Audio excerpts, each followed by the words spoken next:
This meeting is Okay. So thank you so much for everyone joining. We might be waiting for some other people to join as well. A lot of people have सब लोग consent पे yes कर दोगे तब हो जाएगा। नहीं, इसमें शायद वो है नहीं, मतलब है मैंने अभी सर। मीटिंग आ रहा है। ओके ओके, प्लीज आप सब लोग यस कर देना कंसेंट में, मीटिंग का आया होगा। ठीक है Diksha, yes, thank you so much. कोई भी प्लीज अगर कैमरा ओपन कर सकता है प्लीज ओपन कर लो। मैं दोबारा से बोल देता हूँ, एक और बार सब लोगों के नाम ले रहा हूँ। मैं लोगों के नाम इसलिए ले रहा हूँ, शायद आप लोगों को लगे कि भाई अब तो जाके ऑन कर लेते हैं, कम से कम अब तो नाम लिया जा रहा है। तो Supriya, Harini, Suman, Neha, Ranu, Divya, Lasya, Prasanna, Diksha, Shivani, Pooja, thank you so much Neha, Priyanka, डिट्टी, अगर आप लोग कैमरा ऑन कर सकते हैं तो अच्छा होगा। हाय पायल, ठीक है शुरू करते हैं। आज का webinar by the way 2 specific topics पे, thank you Priyanka, 2 specific topics पर है। एक तो ब्रेन माइलस्टोन प्रोग्राम और एक है फोनिक्स माइलस्टोन प्रोग्राम।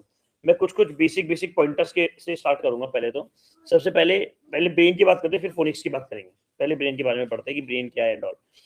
मैं एज्यूम कर लूँ कि यहाँ पे जितने भी पेरेंट्स हैं उन सबके बच्चे 3 साल की उम्र के नीचे के ही होंगे, क्योंकि पूरा का पूरा प्रोग्राम जो हमने बनाया था, या जो भी हम लोग जिनको भी टारगेट करते हैं, हम सब लोग कोशिश करते हैं कि मदद उन पेरेंट्स की करें जिनके बच्चे 3 साल की उम्र के नीचे है। क्योंकि 3 के ऊपर आपके पास ऑप्शन है, आप बच्चों को उसमें डाल सकते हो, हॉस्टल्स में डाल सकते हो, बच्चों को आप प्ले स्कूल्स होते हैं, प्ले ग्रुप्स होते हैं, उसमें ले जा सकते हो, नर्सरीज वगैरह में भी ले जा सकते हो। तो अंडर 3 में बच्चे को जल्दी कुछ स्पेसिफिक सिखाना एक गोल नहीं होता है। गोल ये होता है कि उसकी करंट एज, स्ट्रेंथ और उसकी जो स्किल्स है, मतलब उसको हम सही तरह से समझकर और उसी प्रकार से मतलब रोजमर्रा के जितने भी एक्सपीरियंसेस होते हैं हम लोग वो दे पाए। तो milestone tracker, I am assuming कि आप सब लोगों ने माइलस्टोन ट्रैकर भी भरा होगा। जिसने नहीं भरा है प्लीज आप वो भर देना। माइलस्टोन ट्रैकर का उद्देश्य मतलब बच्चे को पास या फेल ये सब करना नहीं है। ब्रेन लेवल बच्चे की एज बैंड से निर्धारित होता है, लेकिन परसेंटेज और स्कोर वगैरह से नहीं होता है। तो ट्रैकर में हम लोगों ने वो तीनों चीजें समझाई है कि मतलब बच्चा अभी क्या काम कंफर्टेबली कर पा रहा है, बच्चे की कौन सी स्किल्स उभर कर आ रही है, और किन किन स्किल्स को बच्चा एक बहुत ही प्लेफुल सपोर्ट के साथ और बेहतर कर सकता है। तो हम बच्चे को स्कोर नहीं करते, हम उसे समझने की कोशिश करें कि वो एग्जैक्टली कहाँ पर कहाँ काम कर रहा है। सेम एज का मतलब सेम बच्चा नहीं है। मतलब हो सकता है कोई बच्चा 2 साल का हो तो वो लेवल 4 में हो सकता है कोई बच्चा 2 साल का वो लेवल 2 में ही हो। तो माइलस्टोन्स जो है वो डायरेक्शन दे रहे हैं, कोई कंपटीशन नहीं है कि मेरा बच्चा तो इस लेवल में, उससे इसी महीने अगले लेवल में डाल दो, इससे अगले लेवल में डाल दो। We can do that as well. अगर आपको लगे कि आपके बच्चे के लिए एक्टिविटीज बहुत ज्यादा ईजी है, बट उसको जानने का तरीका होता है कि अगर एक्टिविटीज ईजी है तो आपका बच्चा उसे कर पा रहा होगा बहुत ईजिली। अगर आपका बच्चा उसे करने में इंटरेस्ट नहीं दे रहा है तो इसका मतलब वो ईजी नहीं है। मोस्टली लोग, बहुत सारे पेरेंट्स का मेरे पास एक क्वेश्चन आता है कि मेरा बच्चा ना चम्मच के साथ खेलने में इंटरेस्टेड नहीं है, या चम्मच को मुंह में डाल के उसमें नींबू रख के ऐसे करने में चीजों का इंटरेस्टेड नहीं है, हमें दूसरी एक्टिविटी दे दो।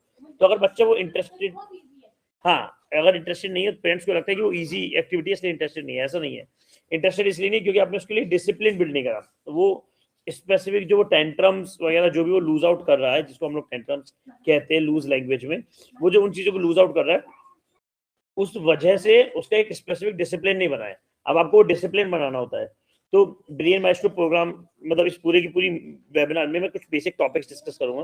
किसी का कोई क्वेश्चन है तो वो भी पूछ सकते हो आप लोग, एट द एंड में ओपन करूंगा उसको एफएक्यू को। बट अभी मैं बेसिक चीज 3-4 चीज कवर करूंगा ब्रेन में। पहला, हम लोग बच्चों को किताबें पढ़ानी चाहिए नहीं पढ़ानी चाहिए, किस एज से शुरू करनी है, इससे भी पहले जरूरी है बच्चों का बेसिक एक डिसिप्लिन बनाना। तो कू के लिए हमने क्या रूटीन बना रखा है मैं वहां से शुरू करता हूँ। आप सब लोगों को एक मतलब एक रफ आइडिया मिल जाएगा। बहुत लोगों के क्वेश्चन आते हैं, कू का इंडिपेंडेंट ईटिंग का रूटीन क्या है, उसका पढ़ाई का रूटीन क्या है, उसका खेलने का रूटीन क्या है, ये सब चीज आती है। ऐसा नहीं है कि कू का जो रूटीन है आपको वही करना है और वही करोगे तो ही आपका बच्चा बेहतर हो पाएगा, ऐसा कुछ नहीं है। इट्स जस्ट लाइक कि कू का रूटीन उसके लिए अच्छा वर्कआउट कर रहा है, उसके अराउंड आप अपना खुद का रूटीन बना सकते हो। एक रफ आइडिया आप लोगों को मिल जाएगा, ठीक है। मैं पहले खाने से शुरू करता हूँ क्योंकि सब लोगों की प्रॉब्लम खाने को लेकर होती है, और खाने का ब्रेन डेवलपमेंट से बहुत मायने रखता है। कहीं ना कहीं खाना बहुत ज्यादा इंपॉर्टेंट है ब्रेन डेवलपमेंट से, क्योंकि जिनकी प्रॉब्लम ये है कि हमारा बच्चा खाना नहीं खाता, इसका मतलब कहीं ना कहीं बच्चे का ब्रेन राइट पोर्शन में डेवलप नहीं हो पा रहा है। तो मैं एजेस वाइज कोशिश करूंगा, 0 to 6 मंथ, 6 to 12, फिर 1 से 1.5, 1.5 से 1 से 2, मतलब 0 से 6 और 6 to 12 2 बैच हो गए। फिर 1 से 2 साल का और फिर 2 से 3 साल का, ये 1 2 3 ये 4 बैच रहेंगे। बैच नंबर 1 की बात करते हैं, 0 से 6 महीने में ब्रेस्ट फीड के अलावा कुछ भी नहीं देना है। आपको राइट साइंस दिखने शुरू हो जाएंगे तो आप ब्रेस्ट फीड के साथ साथ कुछ एक्स्ट्रा चीजें ऐड कर सकते हो। वो साइंस बेसिकली वो वाले होते हैं कि आप जब खाना खा रहे हो तो बच्चा आपके खाने के हाथ के मूवमेंट को देख पा रहा है। तो जब हम खाना खाते हैं ऐसे उठा के लेके आए तो बच्चे की आंखें नीचे से ऊपर जा रही है। जब आप ऊपर अपने मुंह में लेके जाए तो बच्चा आ कर रहा होगा, बच्चा अपने आप बैठे हुए आ कर रहा है, आप अपना मुंह खोल रहे हो वो भी आ कर रहा है। तो कुछ ये बेसिक साइंस होते हैं जिस हिसाब से आपको समझ आएगा कि बच्चे को खाना शुरू कर सकते हैं। ये कू के अंदर हमें 5.25 महीने में आए थे, तो हमने 5.25 से शुरू कर दिया। हमने वेट नहीं करा कि 6 महीने तक वेट करेंगे। और साइंस होते हैं बच्चे की कि बच्चे का पेट नहीं भर रहा है, आप कितना भी दूध पिला दो पेट नहीं भर रहा है। दूध पिलाने के भी तरीके होते हैं, तो प्लीज पीडियाट्रिशियन से या क्या कहते हैं इलेक्ट्रोलॉजिस्ट वगैरह जो होते हैं आप उनसे एक बार बात कर सकते हो। यूजुअली होता है कि जब तक एक ब्रेस्ट खत्म नहीं हो रहा था तब तक आपको दूसरा ब्रेस्ट फीड नहीं करना है, तो एक टाइम में सिर्फ एक ब्रेस्ट फीड देना आपको। तो कई बार क्या होता है ब्रेस्ट फीड खत्म होता है, आपको लगता है बच्चा रोने लगा, ब्रेस्ट मिल्क खत्म हो गया, बट ऐसा नहीं है। यूजुअली मिल्क की सप्लाई ऐसी होती है कि जो बच्चे को बस पहले मिल्क जा रहा है वो लिक्विड फॉर्मेट में बहुत ज्यादा, और धीरे धीरे वो डेंस होता जा रहा है। तो बहुत जरूरी है कि आप वो डेंस फॉर्मेट भी दो। तो पहले एक फीड में सिर्फ एक ब्रेस्ट। यूजुअली क्या कहते हैं मदर्स की, अच्छा ले ये वाला ब्रेस्ट, फिर ये वाला ब्रेस्ट, फिर ये वाला ब्रेस्ट, ये वाला ब्रेस्ट, एक ही फीड में मदर्स इसको चेंज करती रहती है। उस वजह से बच्चों का पेट नहीं भरता क्योंकि वो लिक्विड पी जा रहा है। वो जो सॉलिड उसके मुंह, सॉलिड तो नहीं कहेंगे उसे, बट वो जो डेंस आना था वो नहीं मिल पा रहा। तो ये कुछ बेसिक चीजें हैं, ठीक है, बहुत ही बेसिक चीजें। 6 महीने से 1 साल की बात करते हो। हमने कू के लिए 5.5 महीने से शुरू की थी दही, हमने दही से स्टार्ट किया था। घर का एक मसाला हमने बनाया था, उसमें जीरा, अजवाइन, हींग, बहुत सारी चीजें थी। आप कहोगे तो उसकी रेसिपी है अर्चना हमारे इंस्टा में, उसकी रेसिपी है, उसकी रेसिपी में डाल दूंगा अगर आप कहोगे तो। नेहा और सुमन जस्ट नोटेड डाउन, जो चीजें डालनी है पूरे वेबिनार में मैं बोलता रहूंगा। ये सारी चीजें इन सब लोगों के साथ एक डॉक्यूमेंट में शेयर कर देंगे। तो वो सब चीजें हैं, आप लोग वो मिक्स करके उसे रोस्ट करके और वो मसाला बना के हम लोग देते थे। तो सुबह सुबह दही देते थे, तो उसमें थोड़ा सा मसाला, ऐसे 1 चुटकी मसाला डाल दिया।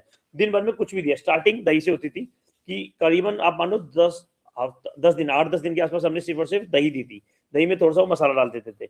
सुबह सुबह वो आधा कटोरी के आसपास, आधा कटोरी तो ज्यादा बोल लोग है उस टाइम, तो शुरू में तो 1/4 1/5 इतना बाट खाती थी पोर्शन दही का। दिन भर दूध पीती थी, धीरे धीरे करके दही खाती थी। दही का पोर्शन बढ़ता रहा और ऑलमोस्ट दही का पोर्शन 8-9 महीने तक उसका 1 कटोरी होती थी सुबह सुबह का। 9-10 महीने के आसपास सुबह सुबह 1 कटोरी दही पीती थी और वो मसाला डाल के। धीरे धीरे हमने इंट्रोड्यूस कराना करा जब वो 6-6.25 साल की हुई, जब हमने उसको टाइफाइड की 6-6.25 मंथ की, सॉरी, जब हमने उसे टाइफाइड की वैक्सीन दी, उसके बाद से हमने उसे कोई भी एक्स्ट्रा चीजें दी। तो डॉक्टर्स लोगों को कहना है, पीडियाट्रिशियंस का या साइंटिस्ट का, साइकोलॉजिस्ट का, कि भाई 6 महीने से पहले बच्चे को पानी नहीं पिलाओ। और हमारी मम्मियां वगैरह होती है वो लोग कहती है इतनी गर्मी हो रही है, पसीना आ रहा है, बच्चे को पानी पिला दे, थोड़े पानी में क्या नुकसान होगा। सिर्फ और सिर्फ एक बेसिक रीजन है, नुकसान कुछ नहीं होगा। हम भी ऐसे बड़े हुए, शायद हमारी मम्मी ने पानी पिलाया होगा हमें, तो ऐसा भी कुछ वो नहीं, कंपटीशन नहीं कि जैसा आपने किया वैसे हम भी करेंगे। अपनी अपनी समझदारी है, आपका जैसा मन हो वैसे करना। फैक्ट बता देता हूं, फैक्ट ये है कि 6 महीने से पहले बच्चे के टाइफाइड की वैक्सीन नहीं लगती है। आप अगर बच्चे को वैक्सीन चार्ट देखोगे तो 6 मंथ में बच्चे को टाइफाइड की सबसे पहली, साल्मोनेला टाइप की सबसे पहली वैक्सीन लगती है। फर्स्ट बूस्टर डोज होती है। अगर आपको बड़ी वाली लगानी, बड़ी लगवा सकते हो, वरना उसके 6 महीने में फिर एक डोज लगेगी। तो वो डोज लगने के बाद ही आप लिक्विड या लिक्विड से बनी हुई चीजें बच्चों को दो, बस एक बेसिक सा ये लॉजिक है। इस वजह से 6 महीने बोला गया था। लेकिन अगर आपको लगे कि आपने टाइफाइड डोज लगवा दी है और आपको लग रहा है कि बच्चा ठीक है, मतलब बच्चा काफी ज्यादा खाने वाने की चीजें कर रहा है और टाइफाइड डोज भी लगवा दी 5.5वीं, तो आप खाने की चीजें शुरू कर सकते हो। शुरुआत प्यूरीज से होगी, लेकिन प्यूरीज लंबा नहीं खींचना। प्यूरीज होगी ऑलमोस्ट 3 से 4 दिन, एट मैक्स 7 दिन। 7 दिन से ऊपर प्यूरीज नहीं देना। प्यूरीज मतलब फ्रूट जूसेस बना के दे दिया या कोई सब्जी को ग्राइंड करके दे दी, जो ग्राइंडेड चीज होती है, 7 दिन से ऊपर नहीं देनी। 8वें दिन से उसे धीमे धीमे गाढ़ा करना है। गाढ़ा करने का तरीका वही है कि आप बॉइल्ड कैरेट दे दो, बॉइल्ड कोई भी वेजिटेबल हो गई, उसको अच्छे से बॉइल करके, खूब स्टीम करके या बॉइल करके, वो बिल्कुल ऐसा चिपचिपा हो जाता है। फिर एप्पल हो गया, मोस्टली बच्चे एप्पल स्टीम नहीं खाते क्योंकि वो फीका हो जाता है एप्पल स्टीम होते के साथ ही। तो ये सब चीजें होती है। फिर 6 से 12 महीने में आप लोग नॉर्मल चीजें देखोगे। अब याद रखना, जब बच्चे का आपने खाना खिलाना शुरू किया है, आप बच्चे को टूथब्रश शुरू करा दो। टूथब्रश कराने का तरीका ये है, बच्चे को लेटाओ, अपने दोनों पैरों से बच्चे के पैर पकड़ो, दोनों हाथों से हाथ पकड़ो और बच्चा ऊपर मुंह करके लेटा हुआ, तो एक फिंगर ब्रश आता है, फिंगर ब्रश हाथ में लगाओ। ये क्लॉथ होता है, कॉटन क्लॉथ होता है, या फिर एक वो वाला क्लॉथ होता है हैंड टाल जिसे कहते हैं। होटल्स वगैरह में जो वॉश बेसिन के पास में एक हैंड टाल लगा रहता है, उसको ऐसे हाथ में ऐसे गीले गर्म पानी से हल्का सा भिगो के, और रात को सोने से पहले पूरे के पूरे दांतों में जितना हो सके रगड़ लो। बच्चा रो रहा है रोने दो, चीख रहा है चीखने दो, चिल्ला रहा है चिल्लाने दो, आपको ये करवाना ही है। और ये रोने का प्रोसेस कम से कम 3-4-5 महीनों तक कंटिन्यू रह सकता है। ऐसा मत सोचना कि शिवम ने बोला था रो रहा है तो शायद 2-3 दिन में ठीक हो जाएगा, नहीं। वो 3.5-4 महीनों तक है ना, लगभग 3.5-4 महीनों तक हर बार वो ऐसे रोती ही थी, वो क्योंकि बच्चों को अनकंफर्टेबिलिटी होती है। हाँ, ये था कि कभी कभी नहीं रोती थी, या फिर कभी कभी हम लोग उससे थोड़ा और ज्यादा कहानी की तरह बोलते थे प्यार से, अच्छा ठीक है हल्का सा आकर हम उसको साफ करेंगे बहुत आराम से, लेकिन आप कितना भी करोगे बच्चा रोएगा, और जब वो निकालने की कोशिश करेगा फिर वो काटने की भी कोशिश करेगा, तो आप चाहोगे जल्दी जल्दी से साफ कर लेते। रात को सोने से पहले कराना है, चाहे उसके बाद दूध पिला दो। पहला टूथ इरप्ट होते के साथ ही, या फिर बच्चे को कुछ भी सॉलिड जैसी चीजें खिलाने की शुरुआत में होते के साथ ही आपको ये टीथिंग वाला प्रोसेस शुरू कराना है। ठीक है, 6 महीने से 12 महीने में ये सब चीजें करानी है। अभी किताबों की स्टार्टमेंट आती है यहाँ पे। जब बच्चा छठा महीना शुरू होता है, सबसे पहले माई फर्स्ट 100 लाइब्रेरीज लेकर आनी है, जिसमें एनिमल्स, फ्रूट्स हो गए, वेजिटेबल्स हो गए, ट्रांसपोर्टेशन, वो सब होगा। कैसे पढ़ानी है इसकी भी वीडियो मैं दे दूंगा, नेहा एंड सुमन प्लीज को नोट डाउन कर लेना। एक्जैक्टली फ्लैक्स कैसे इंट्रोड्यूस करानी है, कोई फ्लैश कार्ड कैसे करानी है, उसकी वीडियो है, वो आपको वहाँ पे मिल जाएगी। बेसिक इतना प्रोसेस होता है कि फ्लैश कार्ड्स लेने, किताबें मत लेना, और फ्लैश कार्ड्स एक के बाद एक फास्ट स्पीड से बच्चों की आंखों के सामने से निकालना है। विजुअल मेमोरी बनानी है उसकी, आपको रटवाना नहीं है उसको, सिर्फ विजुअल मेमोरी बनानी है। मतलब आपको एक्सपोजर देना है उसे ज्यादा से ज्यादा चीजों का। एक बच्चे को जितनी ज्यादा चीजों का एक्सपोजर मिल जाएगा वो अपने आप सीखेगा। आपको बैठ के रटवाना नहीं है। देखो इंडिया का मैप ऐसा होता है, आपको देखो इंडिया में आई होता है, वो रटवाना नहीं है, आपको बस दिखाना है कि देखो ये इंडिया, डेट से हटा दिया उसको, सिंपल। और 1 सेकंड भी पूरा नहीं रखना आप सोचो, फ्लैश कार्ड को आधा सेकंड के आसपास रखना होता है, ऐसा प्रोसेस है। किताबें वगैरह इंट्रोड्यूस करने का पूरा प्रोसेस है। उस किताबें मैंने हर मंथ वाइज बना रखी है, 3 साल तक की बना रखी है। मैं उसका भी लिंक आप लोगों को दे दूंगा, Neha and Suman please note it down as well. उसका भी आपको लिंक दे दूंगा, एज वाइज आपको सारी किताबें मिल जाएंगी। कलर्स वगैरह फिर इंट्रोडक्शन की बात आती है, जब बच्चा 9वां 10वां या फिर 1 साल का होता है, 9-10 महीने के आसपास का होता है, तब आप कलर्स इंट्रोड्यूस करा सकते हो। कलर्स इंट्रोड्यूस 3 तरीके हो सकते हैं, क्रेयॉन्स हो सकते हैं। बच्चा आपकी बात सुनता है और मुंह में नहीं डालेगा तो क्रेयॉन से शुरू करो। आपको लग रहा है बच्चा मुंह में डाल रहा है, आपकी बातें सुन रहा है, प्लास्टिक वाटर कलर टाइप आते हैं वो, उसका भी लिंक दे दूंगा। बेसिक ऐसे होते हैं, दिखाने चाहिए ऐसे कुछ होते हैं, वो प्लास्टिक है बिल्कुल। इसको ओपन करोगे सिर्फ आगे से ऊपर ने, तो आप इस तरह का दे सकते हो। तो बड़ा पेन है, छोटे वाले पेन्स भी होते हैं, तो आप वो यूज कर सकते हो। कलर्स आते हैं, वाटर मार्कर कलर्स आते हैं, वो सब चीज कर सकते हो। बच्चा किताबें नहीं पढ़ रहा है, आपने किताबें करानी शुरू करी, बच्चा ज्यादा देर नहीं बैठ रहा है, जब आप स्टार्ट करोगे 5.5-6 महीने में, तो बच्चा शायद फ्लैश कार्ड्स के लिए आधा मिनट भी नहीं बैठेगा, आधा मिनट भी नहीं बैठेगा, बिल्कुल नहीं बैठेगा, भागता रहेगा भागता रहेगा भागता रहेगा। आपको इंटरेस्टिंग बनाने का तरीका है कि आप बैठो, हस्बैंड को किसी और बच्चे को किसी के साथ में रखो, उसको पढ़ाओ, बच्चा अपने आप आ जाएगा। और दूसरा तरीका है आप खुद इंटरेस्टिंग टोन में पढ़ना शुरू करो, जो भी पढ़ो। अच्छा okay this is India, wow, okay this is Australia map, nice, okay this is south Africa continent, nice. ऐसे करके आपको खुद पढ़ना है, तो बच्चा अपने आप आएगा। ऐसे उसका धीरे धीरे धीरे धीरे करके उसका भी इंटरेस्ट बनना शुरू होगा चीजों में।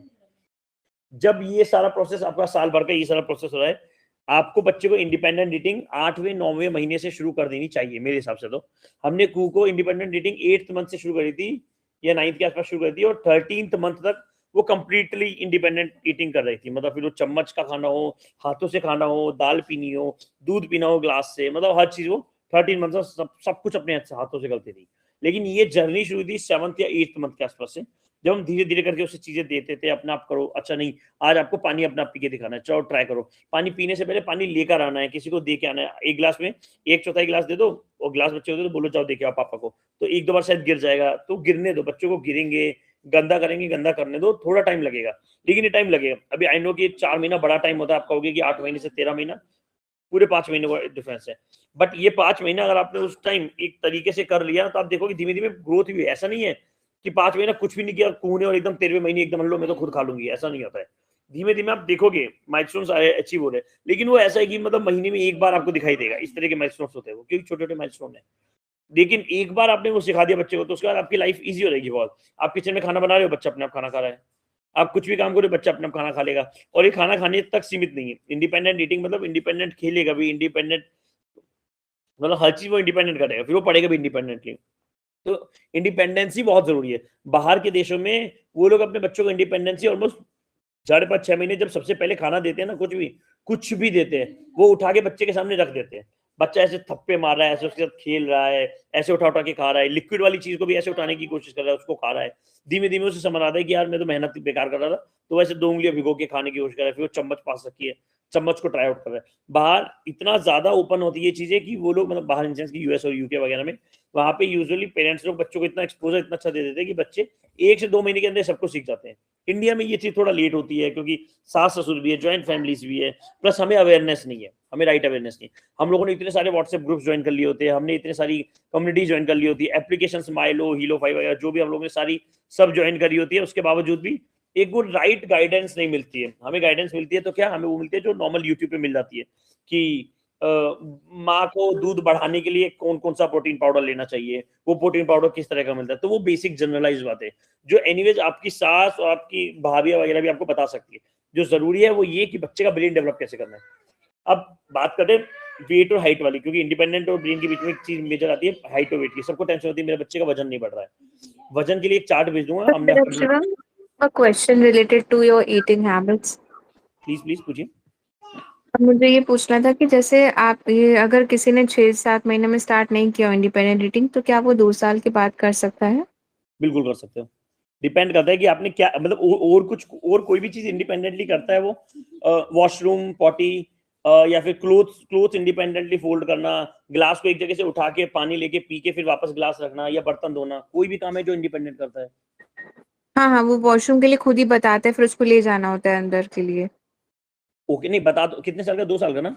हाँ, आप मतलब पॉटी की बात कर रहे हो या यूरिन की? वो दोनों दोनों चीजें वो बताता है कि मुझे वॉशरूम जाना है। फिर वो इंडिपेंडेंट ईटिंग कर लेगा, बहुत इजीली कर लेगा। अच्छा, वो सिर्फ करता भी है समटाइम्स, लेकिन कभी कभी क्या वो बस स्पॉइल करके और घूमने निकल जाएगा इधर उधर, करने फिर अगर उसको स्पॉइल, बाद में खिलाना पड़ता है। नहीं नहीं नहीं, अगर नहीं खिलाना नहीं है, ओके ये 2 मिस्टेक्स अभी आएंगे, यही पे आएंगे।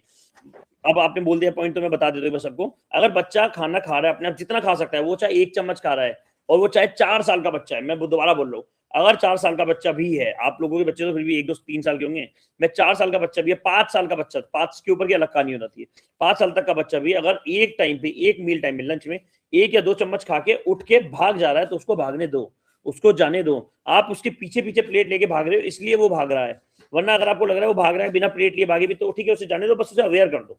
आपको उसे कम्युनिकेट करना है, उसे बताना है कि ठीक है आपने खाना खा लिया, मैं प्लेट उठा के अंदर किचन में रख के आ रही हूँ, एंड दैट्स इट, अब दोबारा बात बाद में करेंगे, सिंपल। ठीक है, उसको बस अवेयर करना है आपको कुछ। अभी आएंगे हम लोग इस चीज पे, दोबारा से नहीं, आएंगे। मतलब मैं भागती नहीं हूँ उसके पीछे, मैं फिर 1 घंटे बाद देखूंगी कि ही इज हंग्री और he will just start eating from others plates, या फिर वो कुछ और मांगेगा कि मुझे बिस्किट दे दो, मुझे खजूर दे दो, मुझे हाँ, ये खाना है, मुझे वो खाना है। बस ही 2 साल स्टार्ट का डूइंग बच्चा अगर दिस। मांग रहा है, नहीं अगर आपने उसे खाते हुए किसी से देख लिया तो भी आपको नहीं देना है। अगर वो आपसे मांग रहा है खाना, तो आपको उसको हाँ, खाना देना है। 2 साल का बच्चा है तो उसे अवेयरनेस सही थी, बहुत अच्छी, 1.5 साल में आ जाती है बच्चों को अवेयरनेस। हाँ, उसे सिखाओ कि अपनी प्लेट से खाना खाना है, दूसरे की प्लेट से खाना नहीं खाना, ये आपकी प्लेट है वो उनकी प्लेट है। और दूसरा नहीं उसे वो कभी, खा लिया होता है, वो अपना जितना उसने स्पॉइल किया 1-2 बाइट करके, पूरा स्प्लैटर करके सब करके वो छोड़ देगा। लेकिन उस मुझे पता है कि उसका एपेटाइट अच्छा है, कि ही हैज 1 और या 1.5 चपाती ही used to have it. Okay लेकिन स्पेशली ब्रेकफास्ट उसका अच्छा होता है, वो अपने आप ही खाता है, सुबह आएगा बोलेगा पराठा दे दो मुझे, ही आस्क्ड फॉर दैट। लेकिन उसने तो उस टाइम पे अगर 10-15 मिनट भी लेट हुआ उसको देने में, या इफ इन केस रेडी है और उसको रखा हुआ है प्लेट में, he will not have it. Sometimes 1 bite लेके ये छोड़ देगा, he will run through out. और afterwards when I have my breakfast और his grandmother has her breakfast, तब वो उस टाइम पे आएगा कि अब मुझे भी दे दो। ठीक है, तो हाँ तो फिर ठीक है, तो आप उसे, ओके इसके 3 सॉल्यूशन। पहला सॉल्यूशन, जब सब लोग खा रहे हैं आप उसको उस टाइम दो ना सबके सामने, सबके साथ। दूसरा सॉल्यूशन, आप उसको खाने में इन्वॉल्व करो, जब खाना बन रहा है उसे इन्वॉल्व करो, आओ चलो खाना बनाते हैं, कुछ भी छोटी सी चीज उसे दे दो। जैसे सपोज आप लंच बना रहे हो तो उसे खीरा दे दो, कि चलो खीरे की पीसीज है, इसको ऐसे हाथों से तोड़ो, या प्याज दे दो छीलने के लिए, प्याज आधी काट के प्याज दे दो, उसको छीलो, ऐसे कर करके उसको पील करने की कोशिश करो। तो बच्चा खाने में इन्वॉल्व होगा, खाना बनाने में, तो खाना खाने में भी इन्वॉल्व हो जाएगा। और पहला वाला पॉइंट आपका था, तीसरा पॉइंट होता वो दिमाग से उतर गया, मैंने आप बता रहे थे गड़बड़ी, तभी वो मेरे दिमाग में आ रहा था कि जब वो खाना खाना शुरू करता है, आप बोले कि थोड़ा बहुत खाना खा, अच्छा हाँ आपने बोला था कि वो खाना खाता है फिर चला जाता है, और फिर 1 घंटे बाद आप उसके पास वापस जाते हो, मतलब आपको लगता है कि वो खाना खा रहा है। तो जब तक वो खाना ना मांगे तब तक आपको नहीं देना है, लिटरली खाना उसको मांगना है, उसके मुंह से आपको बुलवाना है। अगर वो किसी के खाने में जाके हाथ मार रहा है, तो आपको उसको सिर्फ खाने, किसी और के खाने में हाथ लगाना मना करना है, आपको खाना वापस नहीं देना है, इसको ध्यान रखना। आपको उसे बस ये बोलना है कि आपको किसी और के खाने में हाथ नहीं डालना है, दैट इज नॉट एक्सेप्टेबल, बस इतना। लेकिन आपको उसको खाना नहीं देना है तब तक, जब तक वो खुद कम्युनिकेट करके ये ना बोले कि हाँ मुझे खाना चाहिए। एग्जैक्ट वो नहीं, सेंटेंस वो ये खुद नहीं, बोलता है, ये बोलता है मुझे मुझे दे दो, मुझे खाना दे दो। तो फिर आप इससे बेस्ट सॉल्यूशन सबके साथ खिलाओ उसे। अगर ओके। सबके साथ खा रहे हैं तो सबके साथ खिलाओ, वो बेस्ट है। ठीक है ठीक है, ब्रेन पे चलते हैं वापस। सॉरी गाइस, वो इंडिपेंडेंट रीडिंग था नहीं टॉपिक, बट सोचा तो थोड़ा अंडरस्टैंडिंग होगा।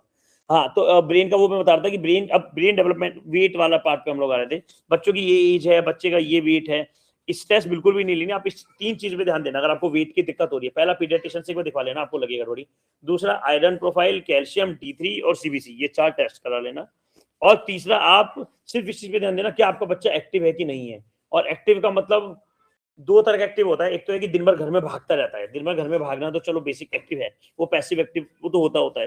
क्या आपका बच्चा बाकी सारी चीजों में एक्टिव है, जैसे पत्थरों पे चढ़ना, सीढ़ियों पे चढ़ना, सीढ़ियों के बॉर्डर्स पे चढ़ना, रेलिंग्स पे चढ़ना, किचन की स्लीप के ऊपर चढ़ना, ये तो फिजिकल पार्ट हो गया। अगर मैं मेंटल बात करूँ तो बच्चा कभी पानी, आपने कभी पीने को पानी दिया तो बच्चा ऐसे करके बिखेर रहा है, एक ग्लास से दूसरे ग्लास में पानी डाल रहा है, वो सब आपको देखना कि बच्चा मेंटली एक्टिव है कि नहीं है। अगर ये सब चीजें है तो आपको उसके वेट की टेंशन नहीं लेनी, अब उसके ब्रेन डेवलपमेंट पे ध्यान दो। ज्यादा से ज्यादा उसको एक्सपोजर दो नई नई चीजों का, अच्छी चीजों का। जितना ज्यादा उसको एक्सपोजर मिलेगा उतना ही ज्यादा उसका ब्रेन डेवलप हो पाएगा। तो मेक श्योर कि आप बच्चों को बहुत अच्छा एक्सपोजर दो, और जितनी ज्यादा चीज, मतलब लिमिट मत करना कि नहीं मैं तो उसका एक्सपोजर दूंगी उसका नहीं दूंगी। मैं कलर्स का एक्सपोजर नहीं दूंगी, कलर्स का एक्सपोजर 3 साल की उम्र के बाद दूंगी, जब वो सीख जाएगा कलर्स को कैसे यूज करते हैं। ऐसा नहीं है कि 3 साल का वो आपने उसको क्रेयॉन दिया और वो चलो मैं तो चलाने लग जाऊंगा, नहीं।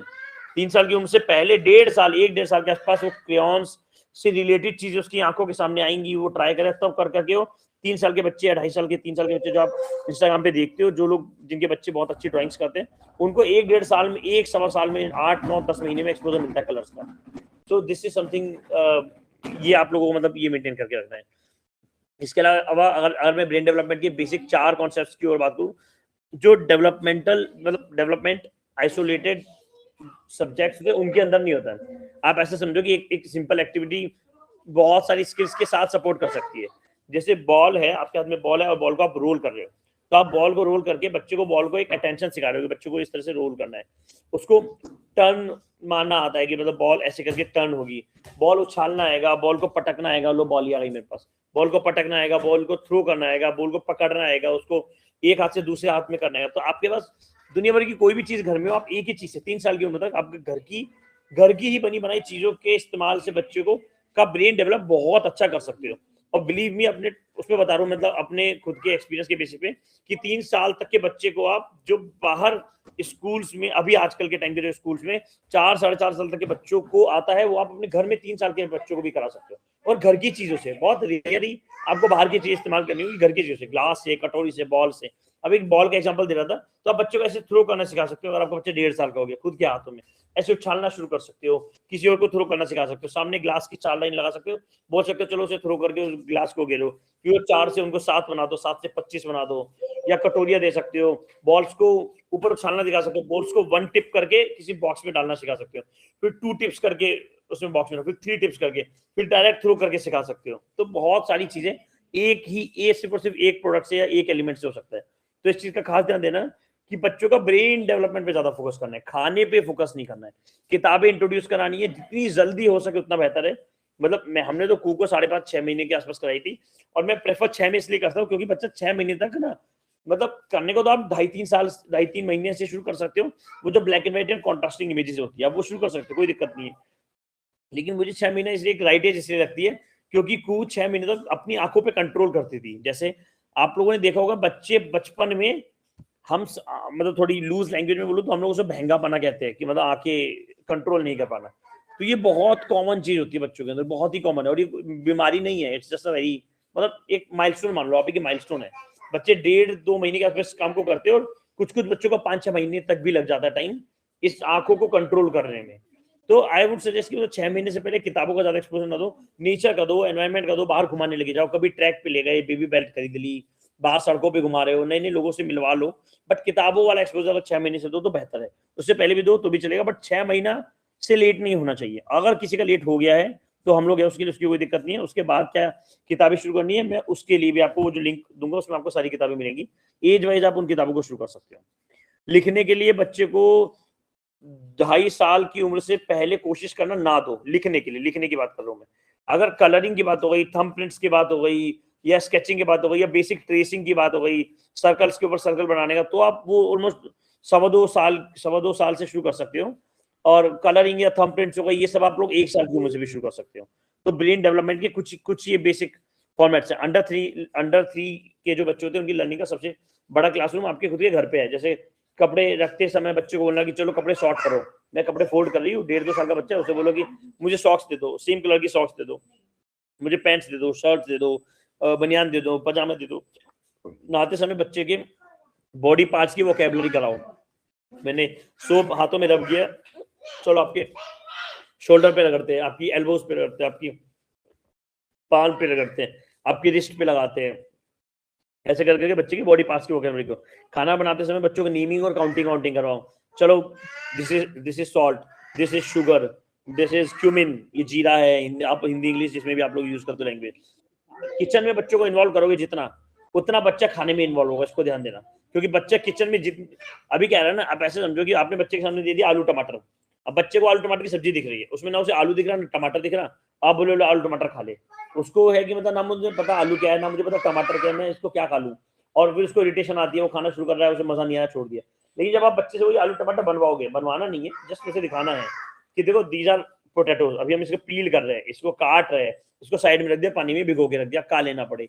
फिर हमने टमाटर काटा, ये टोमेटो है, टोमेटो को काटा है, टोमेटो को पील कर रहे हैं, अभी टोमेटो को अच्छे से निकाल दिया, ये टोमेटो वो कर दिया, ग्राइंड कर दिया है, टोमेटो को वो जूस टाइप बना दिया है, क्या कहते हैं जो भी कहते हैं, जूस वगैरह बना दिया उसका, और फिर उसको हम उठा के कुकर में डाल रहे हैं, अभी छोक रहे हैं। ये मतलब बच्चे को प्रोसेस अगर आप दिखाओगे तो बच्चा अपने आप ही खाने में भी इंटरेस्ट लेगा, क्योंकि उसको ये दिखाई दिया कि उस कुकर में तो कुछ तो गया था और ये कुकर में क्या बन के आ गया, कुछ ऐसा कच्चा वच्चा कुछ गया और ये अचानक से मिलने बन के आ गया। तो बच्चे के लिए वो बहुत क्यूरियोसिटी वाली चीज होती है। धीमे धीमे फिर वो देखना पसंद करेगा कुकर में क्या क्या चीजें जाती है, जिससे क्या क्या नया नया बनकर आता है।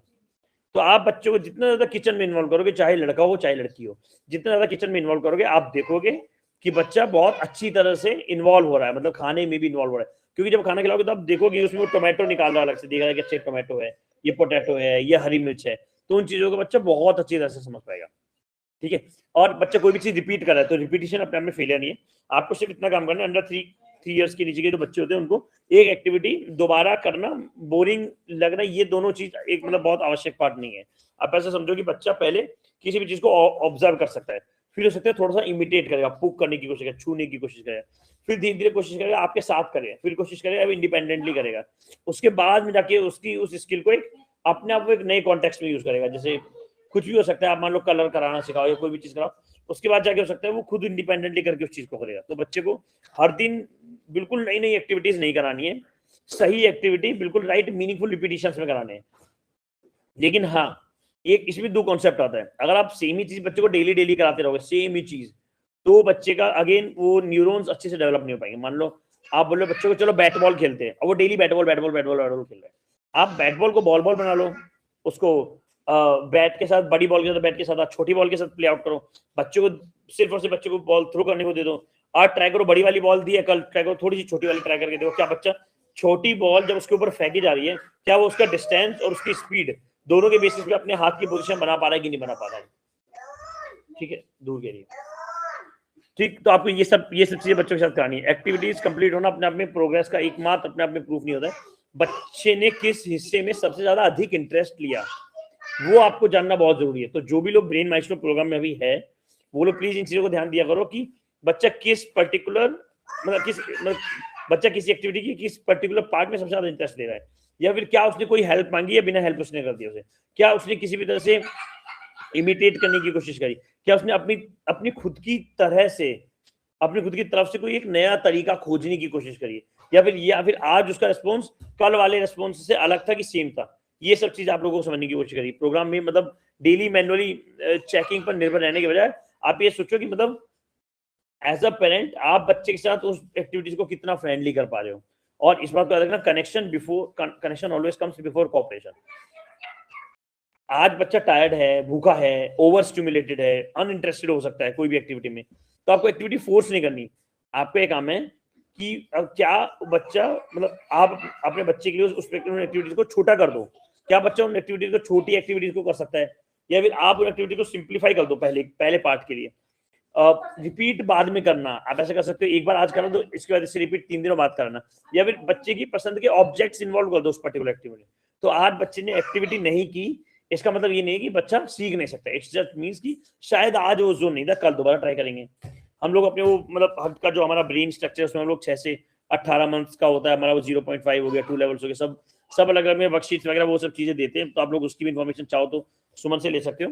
अब पेरेंट्स को इसको इस बात को समझना आप लोग कि पेरेंट्स को एंटरटेनर नहीं, ऑब्जर्वेटर और फैसिलिटेटर बनना है। मतलब पेरेंट की भूमिका एनवायरनमेंट तैयार करना होता है, एक्टिविटीज को डेमोन्स्ट्रेट करना होता है कि इस एक्टिविटी को इस तरह से करना है आपको एग्जैक्टली, या बच्चे को अटेम्प्ट करने का समय देना होता है कि आपने गिलास उठाया, ये गिलास उठाया, इस गिलास के पानी को इसमें डाला, नीचे रखा। हम पेरेंट्स लोग बहुत ही ज्यादा आतुर होते हैं और हमारे अंदर बहुत ही कम पेशेंस होता है। हम क्या करते हैं, ऐसे उठाया गिलास, बच्चे को देखा, देखो 2 गिलास है, 1 2, उसमें पानी डाला, ऐसे कर रख दिया, नीचे रख दिया, बोलो चलो करो करो आप करो। अरे क्या कर रहे हो, अरे पकड़ो उसको तो पकड़ो, ओहो पानी गिरा दिया, ओहो। हम लोग इतनी ज्यादा स्ट्रेस ले लेते हैं इन चीजों को। तो बच्चों का एनवायरनमेंट तैयार करो, बच्चों को एक्टिविटीज डेमोन्स्ट्रेट करके दिखाओ और उसको खुद अटेम्प्ट करने का मौका दो, टाइम दो। अगर आप इतनी मतलब आज के टाइम में हम लोग ज्वाइंट फैमिली, न्यूक्लियर फैमिली में रहते हैं, अगर आप एक भीड़ से अलग कुछ नई चीज कर रहे हो, बच्चों की ब्रेन डेवलपमेंट की एक्टिविटीज करना चाह रहे हो, तो भीड़ से अलग छोटा अपना रेस्पॉन्स भी भीड़ से अलग रख लो। वो भीड़ वाला रिस्पॉन्स मत रखो कि अरे यार तूने तो ये गिरा दिया। थोड़ा सा कोशिश करो थोड़ा पॉजिटिव रहने का। आवश्यकता अगर पड़ती है तो आपको हेल्प करनी है, अगर वो बोलता है, आपको देखता है करते करते, तो आप हेल्प करो। और हेल्प डायरेक्टली नहीं करो, उससे पूछो। अगर मान लो आपको नहीं देख रहा है, वो करने की कोशिश कर नहीं हो पा रहा है, तो आप उसको ऐसे बोल सकते हो, वेट शैल आई कम, या वेट मैं करूं, मैं ट्राई करूं, चलो दोनों मिलके करें। और अगर बोलता है नहीं नहीं नहीं नहीं करना, तो आपको जिद नहीं करना है, गिरने दो पानी, कोई बात नहीं, पानी गिर गिरने दो, कम पानी दो, ज्यादा मत दो। और लास्ट सबसे इंपॉर्टेंट चीज, बच्चे के उन रेस्पॉन्सेज को ऑब्जर्व करना है। तो हर एक्टिविटी को सही तरीके से पूरा करवाना ये जरूरी नहीं है, वो एक्टिविटी बच्चे के लिए काम करिए, वो ज्यादा जरूरी है। प्रोग्रेस का मतलब सिर्फ और सिर्फ जल्दी जल्दी बोलना या जल्दी जल्दी पढ़ना अकेला ही नहीं होता है। तो मतलब अटेंशन हो गया बच्चे का, एंगेजमेंट हो गया, कितना इमिटेट कर रहा है, कम्युनिकेट कितना कर रहा है बच्चा, कोऑर्डिनेट कितना ज्यादा कर रहा है, मूवमेंट कितना हेवी कर रहा है, प्रॉब्लम सॉल्विंग स्किल्स बच्चे में कितनी सॉल्व हो रही है, बच्चा मेमोरी जो रिकॉल कितना कर पा रहा है जब हम उन एक्टिविटीज को रिपीट कर पा रहे हैं। इन सब चीजों के ऊपर आपको खास ध्यान देना है बच्चे का, तो ही आप मतलब उसको बहुत अच्छी तरह से रिजॉल्व कर पाओगे। ब्रेन वाले के लिए मेरे पास इतनी इन्फॉर्मेशन थी, और बहुत इन्फॉर्मेशन है, but I was just thinking कि इसमें ब्रेन और फोनिक्स दोनों कवर करना है। तो अगर किसी के पास कोई क्वेश्चन हो ब्रेन से रिलेटेड, ना इंडिपेंडेंट ना फोनिक्स, ना इंडिपेंडेंट रीडिंग ना फोनिक्स, ब्रेन के लिए कोई किसी के पास कोई क्वेश्चन हो तो वो आप लोग पूछ सकते हो, फिर हम लोग फोनिक्स पे चलते हैं इसके बाद। फिर शिवम, मुझे पूछना था ब्रेन डेवलपमेंट के लिए कि क्या एक ऐसा कोई स्पोर्ट बता सकते हैं जो हम इंडोर बच्चों के साथ करवा सकते हैं, जैसे हम लोग के आउटडोर्स इतने स्पेशियस नहीं है ओके और सेफ भी नहीं है, मतलब हम लोग के यहाँ बहुत ज्यादा बंदर आते हैं, तो हम लोग को बहुत हर टाइम अलर्ट रहना पड़ता है, छोड़ नहीं सकते हम 5 मिनट भी बच्चे को। तो दैट्स वाई जो इंडोर एक्टिविटी एज स्पोर्ट जो बाहर खेली जाती है इन फ्यूचर, अभी से कोई बिल्ड करना चाहे तो, ठीक है। Apart as from skates. Apart from skates. हाँ नहीं नहीं, इसके एज तो आपको बच्चे को 2 साल की उम्र से पहले नहीं करानी है शुरुआत, अनटिल अनलेस आपको फ्लेक्सिबिलिटी दिख जाए। चलो मैं एज वाइज बता देता हूँ। आपने अच्छा क्वेश्चन पूछा, ब्रेन डेवलपमेंट के लिए बच्चे को क्या फिजिकल एक्टिविटीज एज वाइज कराई जा सकती है वो बताता हूँ। सबसे पहला काम आप लोगों को होना चाहिए कि ऑलमोस्ट बच्चा जब 10 महीने से लेके 14 महीने के बीच का, मतलब 1 साल के आसपास का है, अगर आपको लग रहा है बच्चे के अंदर कैपेबिलिटीज है, बच्चे के लिए सबसे मेन चीज है पुल अप बार। उसके लिए पुल अप बार लेके आओ। 1 साल की उम्र से पहले अगर 6 महीने से 1 साल की उस रेंज में कुछ फिजिकल एक्टिविटीज करानी है तो बच्चे को उस दौरान, तो बच्चा भी चलना सीख रहा है, तो बच्चे को आप ऐसे बॉल थ्रो कर सकते हो, बॉल के साथ खेल सकता है। मतलब उस दौरान आप कोई नई चीज ना खरीदो तो ज्यादा बेहतर है, अदरवाइज वो वेस्ट हो जाएगी। 1 साल के बाद आपको समझ आएगा। तो pull up bar is must, मतलब 1 साल टच होते के साथ ही बर्थडे पे सबसे पहले पुल अप बार लेकर ही आओ, उसका कोई और दूसरा ऑल्टरनेटिव नहीं है। सुमन इसको भी नोट डाउन कर लेना, मैं लिंक भेज दूंगा आप लोगों को चाहिए तो स्पोर्टनीर का ले सकते हो, बहुत कंपनीज के मिलते हैं, लाइफ लॉन्ग के मिलते हैं, स्पोर्टनीर के मिलते हैं, सबके अच्छे। डेकेथलॉन के थोड़े महंगे आते हैं, वो भी ले सकते हो। तो pull up bar is one of the must thing जो फिजिकल के लिए। और मेंटल के लिए बच्चों के लिए पजल्स होती है, वो वाली जिसमें बच्चा मिलके एनिमल्स बनाता है। तो 2 puzzles, 4 puzzles, 6 puzzles, 9 puzzles, 18 puzzles, 24 puzzles, इनके सेट्स आते हैं। तो 2 पजल से शुरू करो 1 साल से नीचे, 1 साल से ऊपर को 4 पजल, फिर 6 पे जाओ, फिर 9 पे जाओ, धीरे धीरे करके आप वो कर सकते हो। और बच्चों जैसे के कि मेरा बेटा पजल्स में उसने इंटरेस्ट शो नहीं किया था, मैंने उसको 2 पजल्स वाला इंट्रोड्यूस किया था 2 इयर्स पे ही। तो वो ओके बुक्स तो वो खैर बैठता है, जब मैं ही उसको रीड अलाउड करती हूँ तो आता है, इंटरेस्ट लेता है, अपने साथ लेके बैठता भी है, और कभी कभी अपने अकेला बैठा रहेगा तो बुक्स उठा के बैठ देखता रहेगा, उसमें मुझे दिक्कत नहीं। लेकिन मुझे पजल्स के लिए दिक्कत हो रही कि मैं उसको किस तरीके से इंट्रोड्यूस करूँ। मैंने ये सब पजल्स, तरीका ट्राई कर लिया, फन वे, मैंने अपने अकेले करके देखा कि शायद वो आ जाए, पर पजल्स वो पहली बात तो 2 साल की उम्र में इंट्रोड्यूस नहीं कराई जाती। पजल्स आपको बहुत जल्दी 8 मंथ्स या 1 साल में करानी होती है। और पजल पहले में कराई थी मैंने, तो उसने एकदम ही इंटरेस्ट नहीं शो किया था, फिर मैंने 2-3 महीने छोड़ दिया था कि शायद हाँ अब होगा। ओके बेटा, हम लोग मोस्टली इस चीज को करते हैं, हम लोग बच्चे को किसी चीज का एक्सपोजर देते हैं, सबके लिए वाला पॉइंट है, हम लोग कोई भी एक्सपोजर देते हैं और हमें लगता है कि यार हमने शायद जल्दी कर दिया, या हमें लगता है बच्चा तो बिल्कुल भी इंटरेस्ट नहीं ले, इसको छोड़ दो। फिर 3-4 महीने बाद फिर हमारी आंख खुलती है, अरे घर में ये सामान भी पड़ा है, हम इसकी करा देते हैं दोबारा ट्राई, फिर हम दोबारा ट्राई कराते हैं, फिर 2-3 दिन 4 दिन में बच्चा इंटरेस्ट नहीं आता, फिर हम हटा देते हैं। तो ये हटाना नहीं होता है, आपको किसी भी चीज का एक्सपोजर देना है, एक बच्चे का ब्रेन उसको भी समझ रहा है, अभी उसको एनवायरनमेंट में लेके आ रहा है, तो टाइम लगेगा। और ये सिर्फ पजल के लिए नहीं है, खाने में भी सेम रूल फॉलो होता है, सुसु पॉटी ट्रेनिंग में भी सेम रूल फॉलो होता है, किताबों को लेके भी होता है, स्टोरीज बेड टाइम स्टोरीज को लेके भी होता है, एक्टिविटीज कराने को या फिजिकल स्पोर्ट्स को भी, सबको लेके होता है। ये आपने कोई भी सामान घर में खरीदा बच्चे के लिए, अंटिल अनलेस उसे आप अगले 9 दिनों तक रेगुलर बच्चे की आंखों के सामने एक्सपोजर ना दो और से कराने की कोशिश ना करो, तब तक उसकी जीत नहीं मानी जाएगी, तब तक आप उसको बिल्कुल आंखों के सामने से मत हटाना। वो आप 9 दिन रखोगे ना, आप देखोगे 1 दिन 2 दिन 3 दिन 4 दिन 5 दिन बच्चे का दिमाग ऐसे समझेगा कि मतलब यार ये तो मतलब पूरे दिन का एक स्पेसिफिक टाइम इस चीज के लिए मिलता ही मिलता है, उसका टाइम फिक्स करने की कोशिश करो। मतलब अगर कोई जैसे आप पजल का बोल रहे हो नेहा, तो पजल पजल के लिए आप क्या कर सकते हो कि पजल के लिए बच्चे का टाइम फिक्स कर सकते हो। मोस्टली पजल के बाद बच्चों का ना दिमाग हैवीली एक्टिव हो जाता है, तो ये वाला काम आप दोपहर में सो के उठने के बाद बच्चे को पजल का एक्सपोजर दे सकते हो कि ये रही पजल और इसको अब आप करो, और जस्ट दो उसको जस्ट दो। अगर आपके पास उसको कॉपी हो पजल का तो एक अपने पास रख लो, एक उसके पास रख लो, आप करो, वो खेल रहा है खेलने दो, नहीं खेल रहा उठा रहा है उछाल रहा है उछालने दो, और जस्ट ठीक है, फिर उसे वापस पैक करके रख दो, या फिर उसको बताओ इसको वो पैक करके रख दे। अगले दिन फिर दूसरे दिन सेम चीज, सेम टाइम पे सेम चीज, तीसरे दिन चौथे दिन 5वें दिन 6ठे दिन, एक टाइम है वो अपने आप इसमें इंटरेस्ट लेगा, लेकिन आपको रिपीट मोड पे रखना है।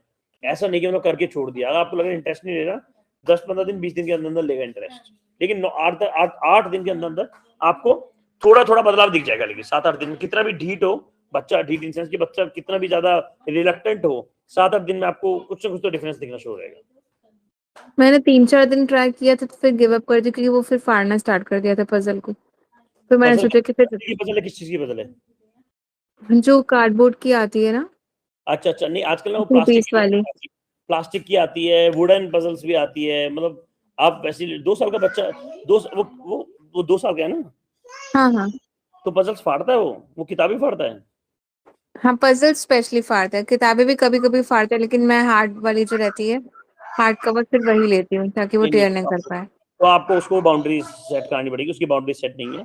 2 साल का बच्चा नहीं फाड़ता किताब, 1 साल की उम्र से नीचे कोई फाड़े तो मैं लॉजिक मान सकता हूँ, बट 1 साल से ऊपर वाले का तो मतलब किताब फाड़ना फिर तो गड़बड़ी है, मतलब तो वो मैं वही समझ ही बात कि उसको रिएक्शन दूंगी तो उसको एनकरेज होगा कि हाँ मुझे और करना है, तो मैं उससे रिएक्ट नहीं करती, मैं बस उसको समझाती हूँ प्यार से कि आपको टेयर नहीं करनी है, हाँ, आप फिर जैसे आप उसको रीड नहीं कर पाओगे। बताना, ओह शिट आपने क्या कर दिया, सॉरी, आप ऐसे करके सॉरी बोल सकते हो, सॉरी किताब आपको फाड़ा, आपको पेन हुआ होगा, और उसको किताब को हल्का सा फोल्ड करके वापस ठीक करके रख सकते हो। और बार बार आपको करना पड़ेगा, मतलब किताब फटे ना, तो उसके लिए आपको उसको बार बार याद दिलाना पड़ेगा कि आपको याद है बुक को आज पेन हुआ था। और फिर रात को एक बेड टाइम स्टोरी में खुद ही कोई कहानी बना लो कि येलो, मान लो येलो कलर की कोई बुक थी जिसे उसने फाड़ा, तो आप एक स्टोरी बना सकते हो, येलो कलर की बुक आई और आपके बेटे का जो भी नाम है, ध्यान है, जो भी नाम है, ध्यान के पास आई, येलो कलर की बुक आई, ध्यान ने उसको प्यार करा, फिर ध्यान ने उसे पकड़ के ऐसे टीयर कर दिया, फिर वो रोने लगा, उसे बहुत पेन हुआ, वो ऐसे ऐसे रो रहा है, मतलब आपको बेड टाइम स्टोरी क्रिएट करने की यूज कर रहा हूँ। बच्चे के दिमाग में आपको वो चीज डालनी पड़ेगी, लाइक ये हुआ था, अगर वो उसको इग्नोर करेगा तो वो सॉल्व नहीं होगा, मतलब आपको उसको बार बार ध्यान दिलाना पड़ेगा कि ये हुआ था, एंड मेक श्योर कि वो दोबारा ना हो, कि आपको पेन ना हो। ओके, ठीक है जी, हाँ पूजा। सर आपने जो बोला है कि जैसे कि कभी भी किचन में खाना वाना बनाते हैं हम लोग, तो बच्चे को साथ में रखने के लिए, ओके, तो अगर उसे किचन में लेकर जाती हूँ मैं सर, तो कभी पानी गिरा देगा जिसमें वेजिटेबल कट करके रखना है, कभी हल्दी का डब्बा खोल के गिरा देगा, कभी जीरा गिरा देगा, तो कैसे? करेगा कोई चीज करेगा, क्योंकि उसके लिए किचन, हाँ वो ये सब चीजें करेगा, क्योंकि उसके लिए किचन एक नया एनवायरनमेंट है, टाइम लगेगा, 7-8 दिन 10 दिन भी लग सकते हैं, बट एट मैक्स 10 दिन लगेंगे, लेकिन लगेगा, क्योंकि आप सोचो ना, उसने किचन का आपने उसे कभी दिया नहीं ना, वो किचन में आता था, आप उसे जल्दी से नहीं बाहर चले जाओ, नहीं बेटा यहाँ पे गैस जल रही है, या फिर यहाँ पे तो हल्दी का डब्बा है, गिर जाएगा, गरम है, बच्चे को चोट लग जाएगा, बच्चा जल जाएगा, ये सब आप चीजें बोलने लगते हैं। ये मैं हमेशा हर किसी को बोलता हूँ, मैंने पुरानी वाली कॉल में, शायद आप भी थे पुरानी वाली इंडिपेंडेंट रीडिंग में, जिसमें मैंने वो वाला एग्जांपल दिया था कि मतलब बच्चे को के कंधे स्ट्रॉन्ग के ऊपर मैंने एग्जांपल दिया था कि बच्चे के कंधे मजबूत करने के ऊपर फोकस करो, रादर देन कि बच्चा, आप बच्चे को कह रहे हो चलो आज मैं तुम्हारे कंधे दबा देता हूँ या चलो मैं एक्टिविटी करवा देता हूँ, उससे सॉल्व नहीं होगा। तो बच्चे को रादर देन इसके कि बच्चे को आप देखो, वो एग्जांपल सबसे वैलिड था पूजा, उस एग्जांपल को याद करके अपने रात को सोने से पहले वो एग्जांपल याद करके सोया करो। मैं वो एग्जांपल सब लोगों को बता देता हूँ, मेरे दिमाग से उतर गया। आपको याद है पूजा तो आप बता सकते हो अगर आपको एग्जैक्ट याद आ रहा हो तो। बैग बैग अगर स्कूल जाने के टाइम में बच्चे के शोल्डर पे लगता है कि बहुत ज्यादा वेट है उसका, तो हम लोग ले लेते हैं, तो वो नहीं करना है। बच्चे नाइस। के शोल्डर को स्ट्रॉन्ग करना है, ना कि बैक का जो वेट है उसको कम करना है या फिर ऐसा।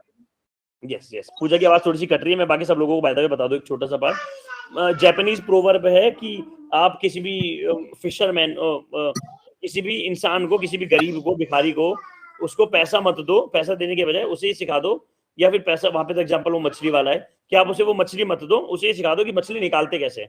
अगर उसे फिशिंग करनी आ गई तो वो अपने खुद के लिए मछली निकाल के अपना पेट भर लेगा।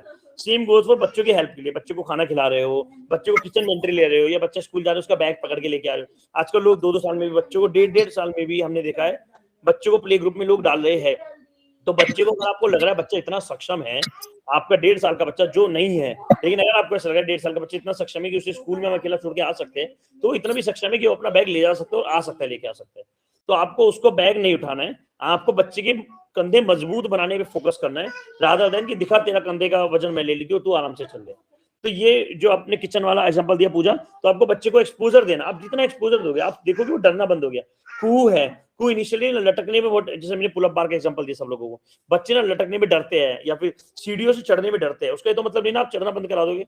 आप क्या कहोगे, आप कहोगे चल मेरी उंगली पकड़ के चढ़, लेकिन तू चढ़, तू रेंग के चढ़, लेकिन तू चढ़, तू दोनों हाथ दोनों पैर रख के जैसे डॉग या बिल्ली चढ़ती है वैसे चढ़, लेकिन तू चढ़। ऐसा तो नहीं ना आप कहोगे कि नहीं भैया सीढ़ी के ताले मार दो, मैं तो अपने बच्चों को सीढ़ी पे चढ़ना नहीं सिखाऊंगी। मतलब बहुत रेयर ऐसे पेरेंट्स होते हैं, 1 या 2 से मेरी बात हुई थी परसों, बट ऐसे बहुत रेयर ऐसे पेरेंट्स होते हैं जिनको ऐसा लगता है कि हम बच्चे को सीढ़ी पे छोड़ने दें। एंड सर वो ना जैसे कि वो स्मॉल वाला फ्लैश कार्ड वाला बुक आता है ना, तो मैं जब उसे रीडिंग करवाती हूँ ना, तो आजकल क्या करेगा, ये बंद करके वो पढ़ना है, वो ऐसे हाथ से बंद कर देगा और बोलेगा कि वो पढ़ना है, तो फिर वो तो बुक रिवाइज नहीं हो पाता है। मतलब जैसे एनिमल्स का हो गया, शेप्स का हो गया, तो वैसे वैसे उसको आज ये नहीं करना, उसको ज्यादातर बॉडी पार्ट्स पढ़ना अच्छा लगता है। नाइस नाइस, ठीक है, अब मैं बताता हूँ और क्या पढ़ना पसंद नहीं है बताओ। एनिमल्स, शेप्स वाला उसको उतना इंटरेस्ट नहीं लगता है। चलो मैं इसका सॉल्यूशन, बहुत अच्छा सॉल्यूशन सब लोगों के लिए बता देता हूँ। ये प्रॉब्लम आपने बड़ी अच्छी पूछी, लोगों के क्वेश्चन होते हैं इसमें। 3 चीजें मैं तीनों बताऊंगा। पहली चीज, अगर आपका बच्चा, आपने उसको शेप्स दी और वो शेप्स नहीं पढ़ रहा, उसको बंद कर रहा है, बोल रहा है वो पढ़ना है, तो उस टाइम के लिए आपको रिबेल नहीं करना है। आपको बोलना है वो पढ़ना है, चलो ठीक है वो लेके आती, वो लेके आओ, अपने इस हाथ में रखो, ऐसे रखो, उसे बोलो ठीक है ये मैं पढ़ाऊंगी, 2 मिनट दो, मुझे ये वाली शेप बता दो, शेप कौन सी, बस एक शेप बता दो, एक पेज बस उससे करा लो। वो बोलेगा स्क्वायर है या सर्कल है, ठीक है ओके, चलो अब एक एनिमल पढ़ते हैं, फिर एक शेप दो, फिर एक शेप दो, फिर उसे बोल दो कि एनिमल कर। अब दूसरी चीज, आप बोले उसे शेप पढ़ना पसंद नहीं लेकिन उसे बॉडी पार्ट्स पसंद है, तो शेप के बॉडी पार्ट बना दो। A4 साइज शीट लो, सर्कल बनाओ, सर्कल में आईज बनाओ, नोज बनाओ, मुंह बना दिया, सर्कल के हाथ पैर बना दिए, उसे बोलो बताओ इसके का है। बट अच्छा, आप इस तरह से करके फिर बता सकते हो दिस इज अ सर्कल, अब बताओ सर्कल के हाथ का है, सर्कल की लेग्स का है, सर्कल की नोज का है, फिर ऐसे स्क्वायर की बना दो, रेक्टेंगल की बना दो, ट्रायंगल की बना दो, पेंटागन, हेक्सागन, हेप्टागन, ऑक्टागन, जितना आपको सिखाना सब सिखा सकते हो। बच्चे को जो इंटरेस्ट है उसके अकॉर्डिंग बच्चे को वो चीज सिखाओ। ऐसा करना, आप लोग ऐसा सोचना कि आपको बच्चे को ऐसा महसूस कराना है कि वो जीत रहा है, जीतना आपको ही है, बस उसको एक फील होना चाहिए कि मतलब मेरी जीत हो गई, मतलब मम्मा ने तो वो करा दिया जो मैं चाह रहा था, लेकिन करना आपको वो है जो आप चाहते हो, इतना समझना, लेकिन तरीके से। ये नहीं वो चीज जो हमारे पेरेंट्स करते थे, हमारी पुरानी जनरेशन, कि नहीं नहीं तू वही करेगा जो मैंने कहा, नहीं तू वही करेगी जो मैंने कहा, वो वाला नहीं, आपको उसको तरीके से सॉल्व करना पड़ेगा, ठीक है। और किसी के आंसर कोई क्वेश्चन है ब्रेन के ऊपर तो पूछिए, अदरवाइज फिर हम नेक्स्ट स्टेप पे चलते हैं। किताबों का, टेंट्रम हैंडलिंग का, डिसिप्लिन बिल्डिंग का, ब्रेन डेवलपमेंट का, इन चीजों। अभी एक लोग पूछ रहे थे ना स्पोर्ट्स के लिए, जी दिव्या, तो इसीलिए आपने पुलअप बार और वजन्स बताया। अभी आपको आप जा रहे थे बताने पर क्वेश्चन दूसरा। आप पुलअप बार से शुरू करो। पुलअप बार से शुरू करने के बाद आपको समझ में आएगा कि बच्चा मतलब फिजिकली चीजों को करने में पसंद, उसे मजा आ रहा है। एक पुशअप की बेल्ट टाइप आती है, मतलब एक बोर्ड, पुशअप बोर्ड डाल सकते हैं, पुशअप बोर्ड, तो ऐसा प्लास्टिक का बोर्ड होता है, उसमें ऐसे वो 2 डंडे से होते हैं, उन्हें अलग अलग शेप्स में रख के पुशअप्स मार सकते हैं। तो आप बच्चे के साथ वो कराओ तो बच्चे को बहुत मजा आता है, क्योंकि वो पजल की तरह भी काम कर रहा होता है। उसमें बच्चे को ये महसूस पता करना होता है कि मतलब वो किस किस छेद के अंदर वो डंडा जाएगा। तो पुशअप बोर्ड होता है, नेहा एंड वो सुमन, एक बार नोट डाउन कर लेना, मैं इसका लिंक भेज दूंगा ग्रुप पर। ठीक है, फिर पुशअप बोर्ड आप कर सकते हो। अब आपको लगे बच्चे के अंदर थोड़ी थोड़ी फ्लेक्सिबिलिटी आती है, लटक पा रही है, तो अब बाय द वे वो पुल अप बार है, उसमें सिर्फ लटका नहीं जाता, उसमें 1000 चीज हो सकती है, 1000। जैसे इनिशियल ऐसे किया जाता है, सबसे हाइट कमरे के जो चौखट है उसकी बहुत नीचे हाइट पे रखो, मतलब बच्चे के ऑलमोस्ट गर्दन की हाइट पे, और उस पे उसको चढ़ने दो। इवन पहले शुरू तो उसकी कमर की हाइट पे करो, बच्चे की कमर पे हाइट पे करोगे तो उसके ऊपर से ऐसे चढ़ के निकलने की कोशिश करेगा, उसके ऊपर से ऐसे चढ़ के घूमने की कोशिश करेगा, ऐसे एक पैर रखेगा उसके ऊपर चढ़ने की कोशिश करेगा, नई नई चीज एक्सप्लोर करने दो। नीचे गद्दा बिछा दो, अब उसको बोलो उसके ऊपर चढ़ के घूमे, धीरे करके उसकी हाइट बढ़ाओ, धीरे करके और ऊपर कर, फिर और ऊपर से कूद रहा है, फिर ऐसे पकड़ के दोनों पैर ऐसे रख के पीछे से घूम जाएगा, फिर ऊपर से घूम जाएगा। तो पुल अप बार में बहुत सारी चीजें धीरे धीरे करके उसकी बढ़ाते रहो, स्पीड हाइट तो जहाँ तक उसकी हाइट बनी है, तो आप डेली बेसिस पे आएगा, पुल अप बार आपने अटैच किया, पुल अप बार अटैच कर अगले दिन से फिक्स टाइम करो तो ज्यादा बेहतर है। पुल अप बार के फिक्स टाइम हो तो ज्यादा बेहतर है, मतलब फिजिकल एक्टिविटीज का फिक्स टाइम करना है। तो पुल अप बार हो गया, पुश अप बार हो गया, उसके बाद आप चाहो तो बैलेंस भाई 1.5 साल की उम्र के आसपास जरूर इंट्रोड्यूस करना। हमारी बहुत बड़ी मिस्टेक रही कि हमने खूब वो नहीं कराया अपने, मतलब हम लोग यूजुअली हम लोग फैमिलीज में जब रहते हैं, जॉइंट फैमिली में, तो हमें लगता है कि बड़ा इंसान को बोलना शायद नहीं होगा, उस वजह से मैंने बैलेंस करवाया। इवन आज का सेलिंग की शायद मैंने कराना चाहिए, बट क्या नहीं, हम नॉर्मल बाइक ले, नॉर्मल साइकिल ले लेंगे, ये टेक्नोलॉजी साइकिल हमने ऑलमोस्ट 1.5 साल की उम्र, उससे पहले ये हुआ वो 1.5 साल से 2 साल, वो 6 महीना वो एक्सप्लोर करती रही, देखती रही क्या है कैसे है साइकिल, थोड़ा थोड़ा कोशिश करिए चलाने की, हम बिठा के चला दे रहे। वो 2 साल होने से 1 महीना पहले 23 मंथ के आसपास उसकी साइकिल चला ली। बट मैं इसको इसलिए भी मानूंगा क्योंकि अगर उसको बैलेंस बाइक चलाई होती ना, तो उसकी साइकिल बिना पैडल के। एक मिनट, हाँ, किसी की वहां से वॉइस आ रही है, मतलब ऐसे स्पीकर वाली खो खो आवाज आ रही है। दिव्या क्या, ओके, सॉरी गाइस, सॉरी। तो मैं बोल रहा था कि बैलेंस बाइक, हाँ बैलेंस बाइक इंट्रोड्यूस कराओ प्लीज, 1 साल में ही करा दो, मैं तो कह रहा हूँ 1 साल में इंट्रोड्यूस करा दो, जो ऑलमोस्ट 15 महीने के आसपास से चलाना शुरू करेगा। जी जागृति। बैलेंस बाइक आपने जो लिंक शेयर किया था बाद में, वही वाली लेनी है ना? बैलेंस बाइक बहुत सारी यार, देखो मतलब हमने बैलेंस बाइक, मतलब ट्रांसपेरेंटली बता रहा हूँ आप लोगों को, कम्युनिटी के लोगों, आप लोग, हम लोगों ने डेकेथलॉन की बाइक साइकिल खरीदी थी, बैलेंस बाइक हमने नहीं खरीदी, हमें कोलैबोरेशन में मिली थी बैलेंस बाइक, लेकिन वो दोनों कंपनीज की जो बैलेंस बाइक मिली है दोनों ही बेहतरीन है, मतलब सेम ही कंपनी के 2 अलग पार्ट है वो। उसकी अभी तक मैंने उसको साइकिल इंट्रोड्यूस नहीं करी है, वो फर्स्ट टाइम ही करा रहे, तो मैं बैलेंस बाइक कराओ, अंबर्स के नाम से AMBERZ, मैं आपको भिजवा दूंगा, उसका लिंक भिजवा दूंगा। वो बहुत अच्छी बैलेंस बाइक है, उसमें 3 चीज बहुत अच्छी है, उसमें आप नॉर्मल ऐसे भी चलवा सकते हो, फिर पैडल भी लगा, पीछे के सपोर्ट भी लगा सकते हो और पैडल भी लगा सकते हो, लेकिन आपको ना पैडल लगाना ना सपोर्ट लगाना, कब तक, कम से कम आपको 2 महीनों तक नहीं लगाना कुछ, मतलब आप देखोगे कि बच्चा भगा रहा है, बहुत बुरी तरह भगा रहा है उसको साइकिल को, तब तक आपको कुछ नहीं लगाना। जब आपको लगा भगा रहा है ना, तो सपोर्ट लगाना बंद कर दो, सिर्फ पैडल लगाना है आपको। सपोर्ट को इंट्रोड्यूस मत कराना, ना कराओ तो बेहतर है। सपोर्ट एक बार इंट्रोड्यूस हुआ तो वो सपोर्ट निकालने में बहुत लंबा टाइम लगेगा, सपोर्ट इंट्रोड्यूस मत कराना बिल्कुल भी। ठीक है, तो she is just 2.5 year old, तो अब मैं सोची थी अब उसे इंट्रोड्यूस ही करा दूं, क्योंकि अब टाइम हो गया है, तो बिल्कुल अब तो बहुत अच्छा टाइम निकल चुका है, आप करा दो फिर तो जितनी जल्दी हाँ, बैलेंस 2.5 में आप करा दो, कोई दिक्कत नहीं। और अगर ऐसा है, देखो हर किसी के ना बजट की बात होती है, अगर आप सब लोगों में से कोई फाइनेंशियली थोड़ा सा वीक है और नहीं चाहता अलग अलग तरीके की साइकिलें खरीदना, तो डेकेथलॉन की रेड कलर की इतनी प्यारी चूचू साइकिल आती है, इतनी अच्छी साइकिल आती है, वो आप लोग वो ले सकते हो, 2 साल की उम्र के ऊपर आप कभी भी ले सकते हो, लेकिन आपके पास बजट इतना है कि वो डेकेथलॉन की साइकिल शायद 7,500-8 हजार रुपए की आती है वो, लेकिन वो वन टाइम इन्वेस्टमेंट है, 6,000 की आती है, 6,000 की आती है, और वो 2 साल से लेके कम से कम आपकी 6-7 साल तो कहीं नहीं गए, मतलब है ना, अच्छा 6 साल कहीं नहीं गए, 6 साल तक तो रहेगा। अगर बजट की आती है, हाँ डिकैथलॉन की आती है, आप बस ये डाल दो डिकैथलॉन डाल देना, मतलब वो दिखाता है, फीचर ऐसे करता है कि वो 3 ईयर से शुरू है, ऐसे बोलता है वो डेकेथलॉन का, लिखा उसमें ब्रैकेट में लिखा है 3 इयर्स, लेकिन आप 2 में इंट्रोड्यूस करा सकते हो। हमने कूको 2 में करा, कू 2 में चलाती है, मतलब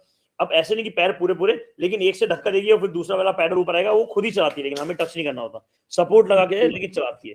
लेकिन अगर फाइनेंशियली वाइबल हो आप लोग, तो 6,000 वाली साइकिल अभी ना लो, वो 3.5-4 साल की उम्र में लेना, तब तक बैलेंस बाइक ले लो। बैलेंस बाइक भी आपकी देखो 4,000 से कम तो नहीं मिलेगी, 3-4 की मिलेगी, जिसमें आप तीनों चीजें कर सकते हो, कि मतलब पैडल वाला भी, या फिर ऐसा कर सकते हो आप लोग 6,000 वाली साइकिल 4 साल की उम्र में ले लो, और अभी बैलेंस बाइक सिर्फ वो वाली लो जो सिंगल यूज केस है, 3-in-1 वाली बैलेंस बाइक मत लो, तो वो भी है, बहुत है, वो बहुत अच्छी है, मैं उसका भी लिंक दे दूंगा। नया मुझे वो भी बता देना, मैं उसका भी लिंक डाल दूंगा, वो बहुत बढ़िया बाइक है, वो आपको 1,000-1,500 में मिल जाएगी, 1,200 में ही मिल जाएगी शायद, 1,100 से 1,200 में। उसमें ये कि बैलेंस बाइक का अच्छा यूज केस रहेगा। ठीक है, वो क्वेश्चन बीच में अटक जाता है बार बार, तो मैं पहले वो क्वेश्चन पूरा कर देता हूँ दिव्या कि पुशअप बार बताया, पुलअप बार, पुशअप बोर्ड बताया, पुलअप बार बताया, और बैलेंस बाइक बताई है, साइकिल से हो गई 2 साल से ऊपर, फिजिकल एक्टिविटीज में। बाकी इसके अलावा तो आप बच्चे को सीढ़ियों पे चढ़ना सिखाओ, सीढ़ियों की रीलिंग्स पे चढ़ना सिखाओ, और किचन की स्लेब्स पे चढ़ना सिखाओ, जंप करवाना सिखाओ। जंप सबसे इंपॉर्टेंट है, सोफे पे चढ़ के जंप करे, चेयर पे चढ़ के जंप, जितनी ज्यादा हाइट से करे। अभी कुहू ऑलमोस्ट करीबन 3.5 फुट के आसपास से कूद जाती है, तो हमारा एम है कि उसको अगले 2 महीने के अंदर से 5 फुट तक खींचे हम, जितना ज्यादा ले सकते हो उतना लो। और एक ये होते हैं रॉक क्लाइंबिंग, ये वाले होते हैं, ऐसे रॉक्स आते हैं, तो आप लोग ये ले सकते हो। ये थोड़ा महंगा है सिस्टम, ये थोड़ा मुझे बहुत काफी महंगा लगा मुझे ये चीजें, लेकिन आप कम ले सकते हो, कम क्वांटिटी में ले सकते हो। बोर्ड वोर्ड मत लेना, अगर खुद के घर में रहते हो तो ईजी रहेगा, कोई कुछ कहेगा ही नहीं, फिर तो आप ड्रिल करा सकते हो। खुद के घर में नहीं रहते हो तो लकड़ी वाला खरीद सकते हो, वो थोड़ा महंगा पड़ जाता है लकड़ी वाला, उसमें लकड़ी के साथ ही अटैच करके आते हैं, तो ये यूज कर सकते हो आप। इसके अलावा बच्चे की मेंटल स्ट्रेंथ के लिए यूकेलेले आता है, ये जो ऊपर रेड कलर का है, आप वो इस तरह का एक यूकेलेले खरीद सकते हो, जो एक छोटा गिटार की तरह होता है, ऐसा मान लो आप, तो बच्चे को मेंटल वाइब्रेशन बहुत अच्छी होती है, उससे फायदा होता है। शंख, छोटा ड्रम, हाँ 3 ड्रम्स का सेट आता है एक, वो अमेज़न पे मिलता है 600-700 का, मीशो पे मिल जाएगा 400-500 का, 3 ड्रम का सेट है, वो बजवाओ बच्चे से। और शंख बजवाओ बच्चे से, बहुत बहुत बढ़िया है, उससे बच्चों का फोनिक्स पे बहुत हेल्प करेगा।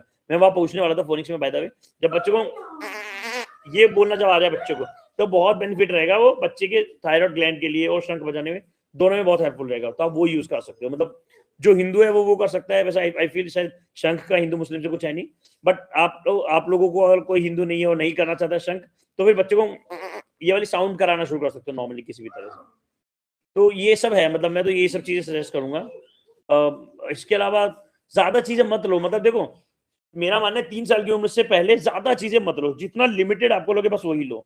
वरना हम लोग घर में इतने टॉयज भरते थे, इतने हम लोगों ने खैर ये चीज बहुत ध्यान दिया हमेशा, हर टॉयज खरीदने से पहले हम सोचते थे ये कितने लंबे टाइम चलेगा और क्या घर में इसका कोई अल्टरनेटिव है। इस वजह से कुहू के टॉयज बहुत ही कम है, कोलैबोरेशन में तो बहुत ज्यादा आए हुए, खैर कोलैब्स में तो मोस्टली, लेकिन ये कि हमारे टॉयज बहुत ही कम हमने खरीदे, बहुत रियरली। और लेकिन किताबें बहुत खरीदी इसकी हमने, जितनी हो सकती थी। इसके हमने महाभारत खरीदी है, इसके लिए हमने गीता हम लोग खुद बना रहे हैं, मतलब बहुत बहुत सारी चीज इसके लिए खरीदी हमने, जितनी हो सकती है। क्रिस फेरी की बुक्स का सेट होता है, वो भी है, तो वो बुक का सेट भी दूंगा मैं आप लोगों को, बाय द वे। जिनके बच्चे 2 साल के ऊपर के हैं वो लोग क्रिस फेरी की बुक का सेट शुरू कर सकते हो। ठीक है, ब्रेन के लिए और कोई क्वेश्चन किसी का कुछ भी हो तो पूछ सकते हो आप लोग, आगे चलते हैं अदरवाइज, क्योंकि 1 घंटा हो गया, इसी में निकल गया 1 घंटा। एनीवे फोनिक्स इतना बड़ा प्रोसेस है नहीं, बट फिर भी नहीं है किसी का क्वेश्चन, मैं नाम ले लेता हूँ, एक बार पूछ लेता हूँ किसी से, अगर किसी को पता पूछ सकता है पूछ सकते हो, ठीक है।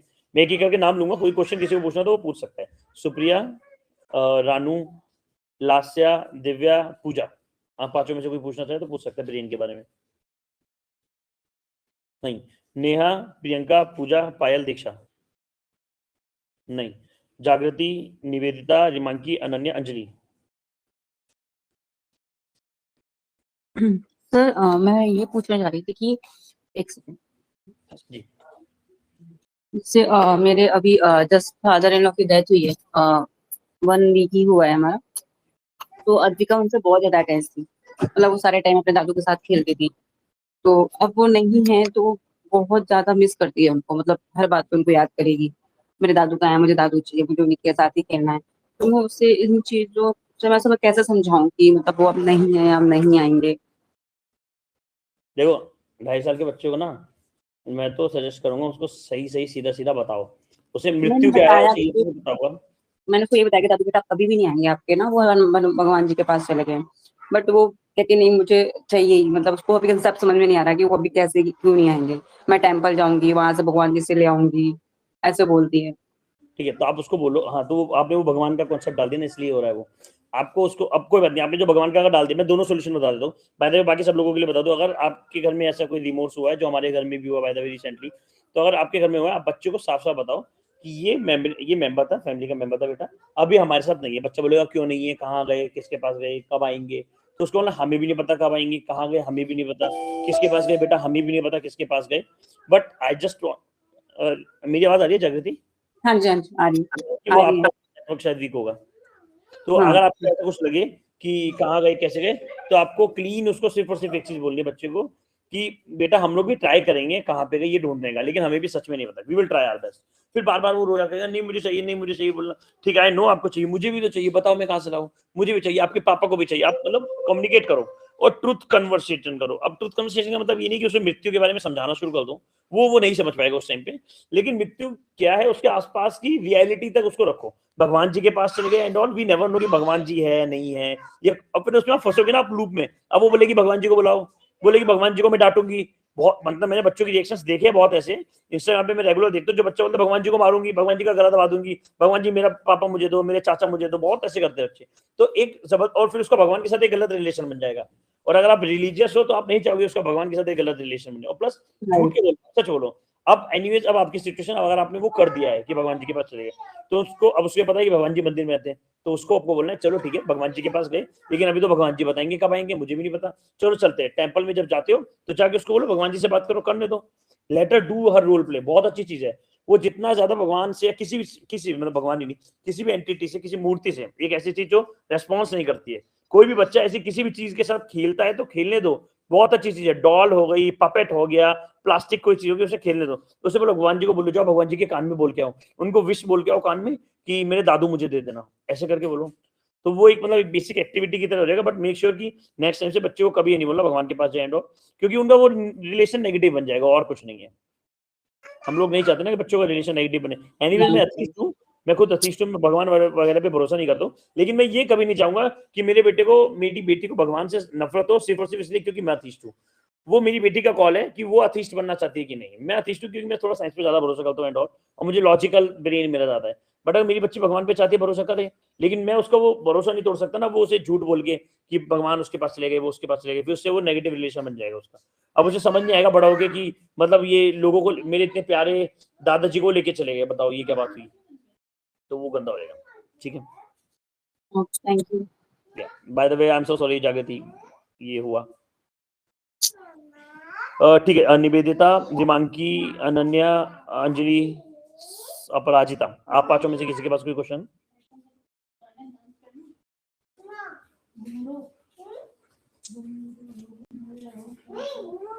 नहीं।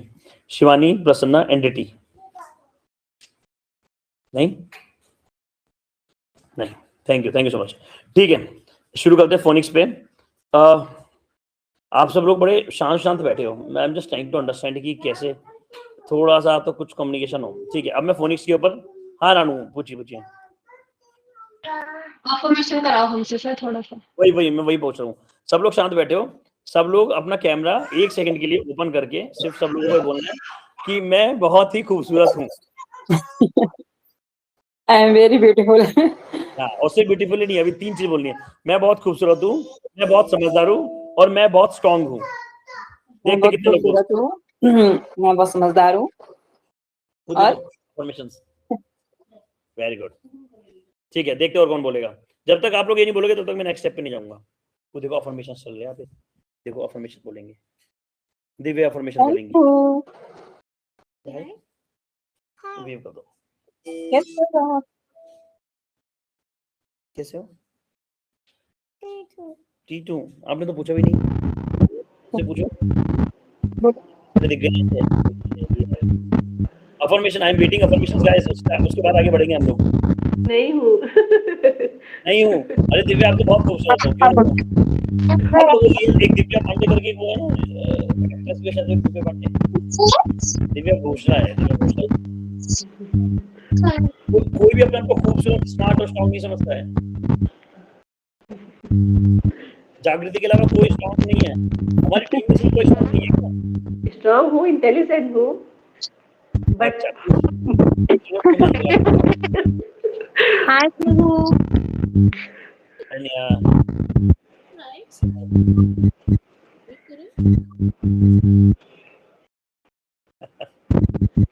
नहीं हो रही। I'm beautiful, I'm smart, I'm strong, I'm intelligent, I'm brave. अथर्वम। चलो ठीक है, आई थिंक बाकी सारे लोग कुछ बच्चे को सुना रहा है, वीडियो भी ओपन नहीं हो रही है, बच्चे को सुना रही हूँ, ट्रैवलिंग हूँ। ठीक है, कोई बात नहीं, और एक पे चलता है आगे। ठीक है, ऐसे ना बैकग्राउंड से बहुत हैवी आवाज आ रही है, अगर म्यूट कर सकते हो तो I'm intelligent. I'm happy. I'm kind. I can do anything.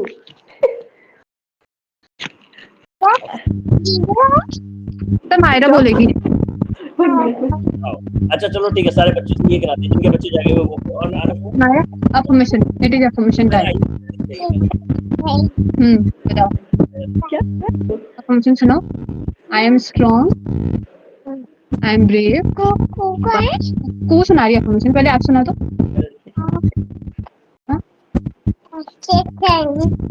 हाँ, मैं टाइम वेस्ट नहीं करना है।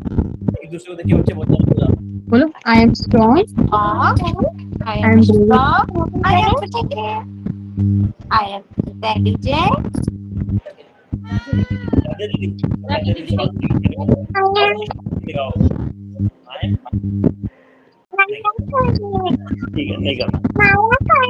And I am intelligent. I am strong. I am happy. अंदर गाओ बच्चे।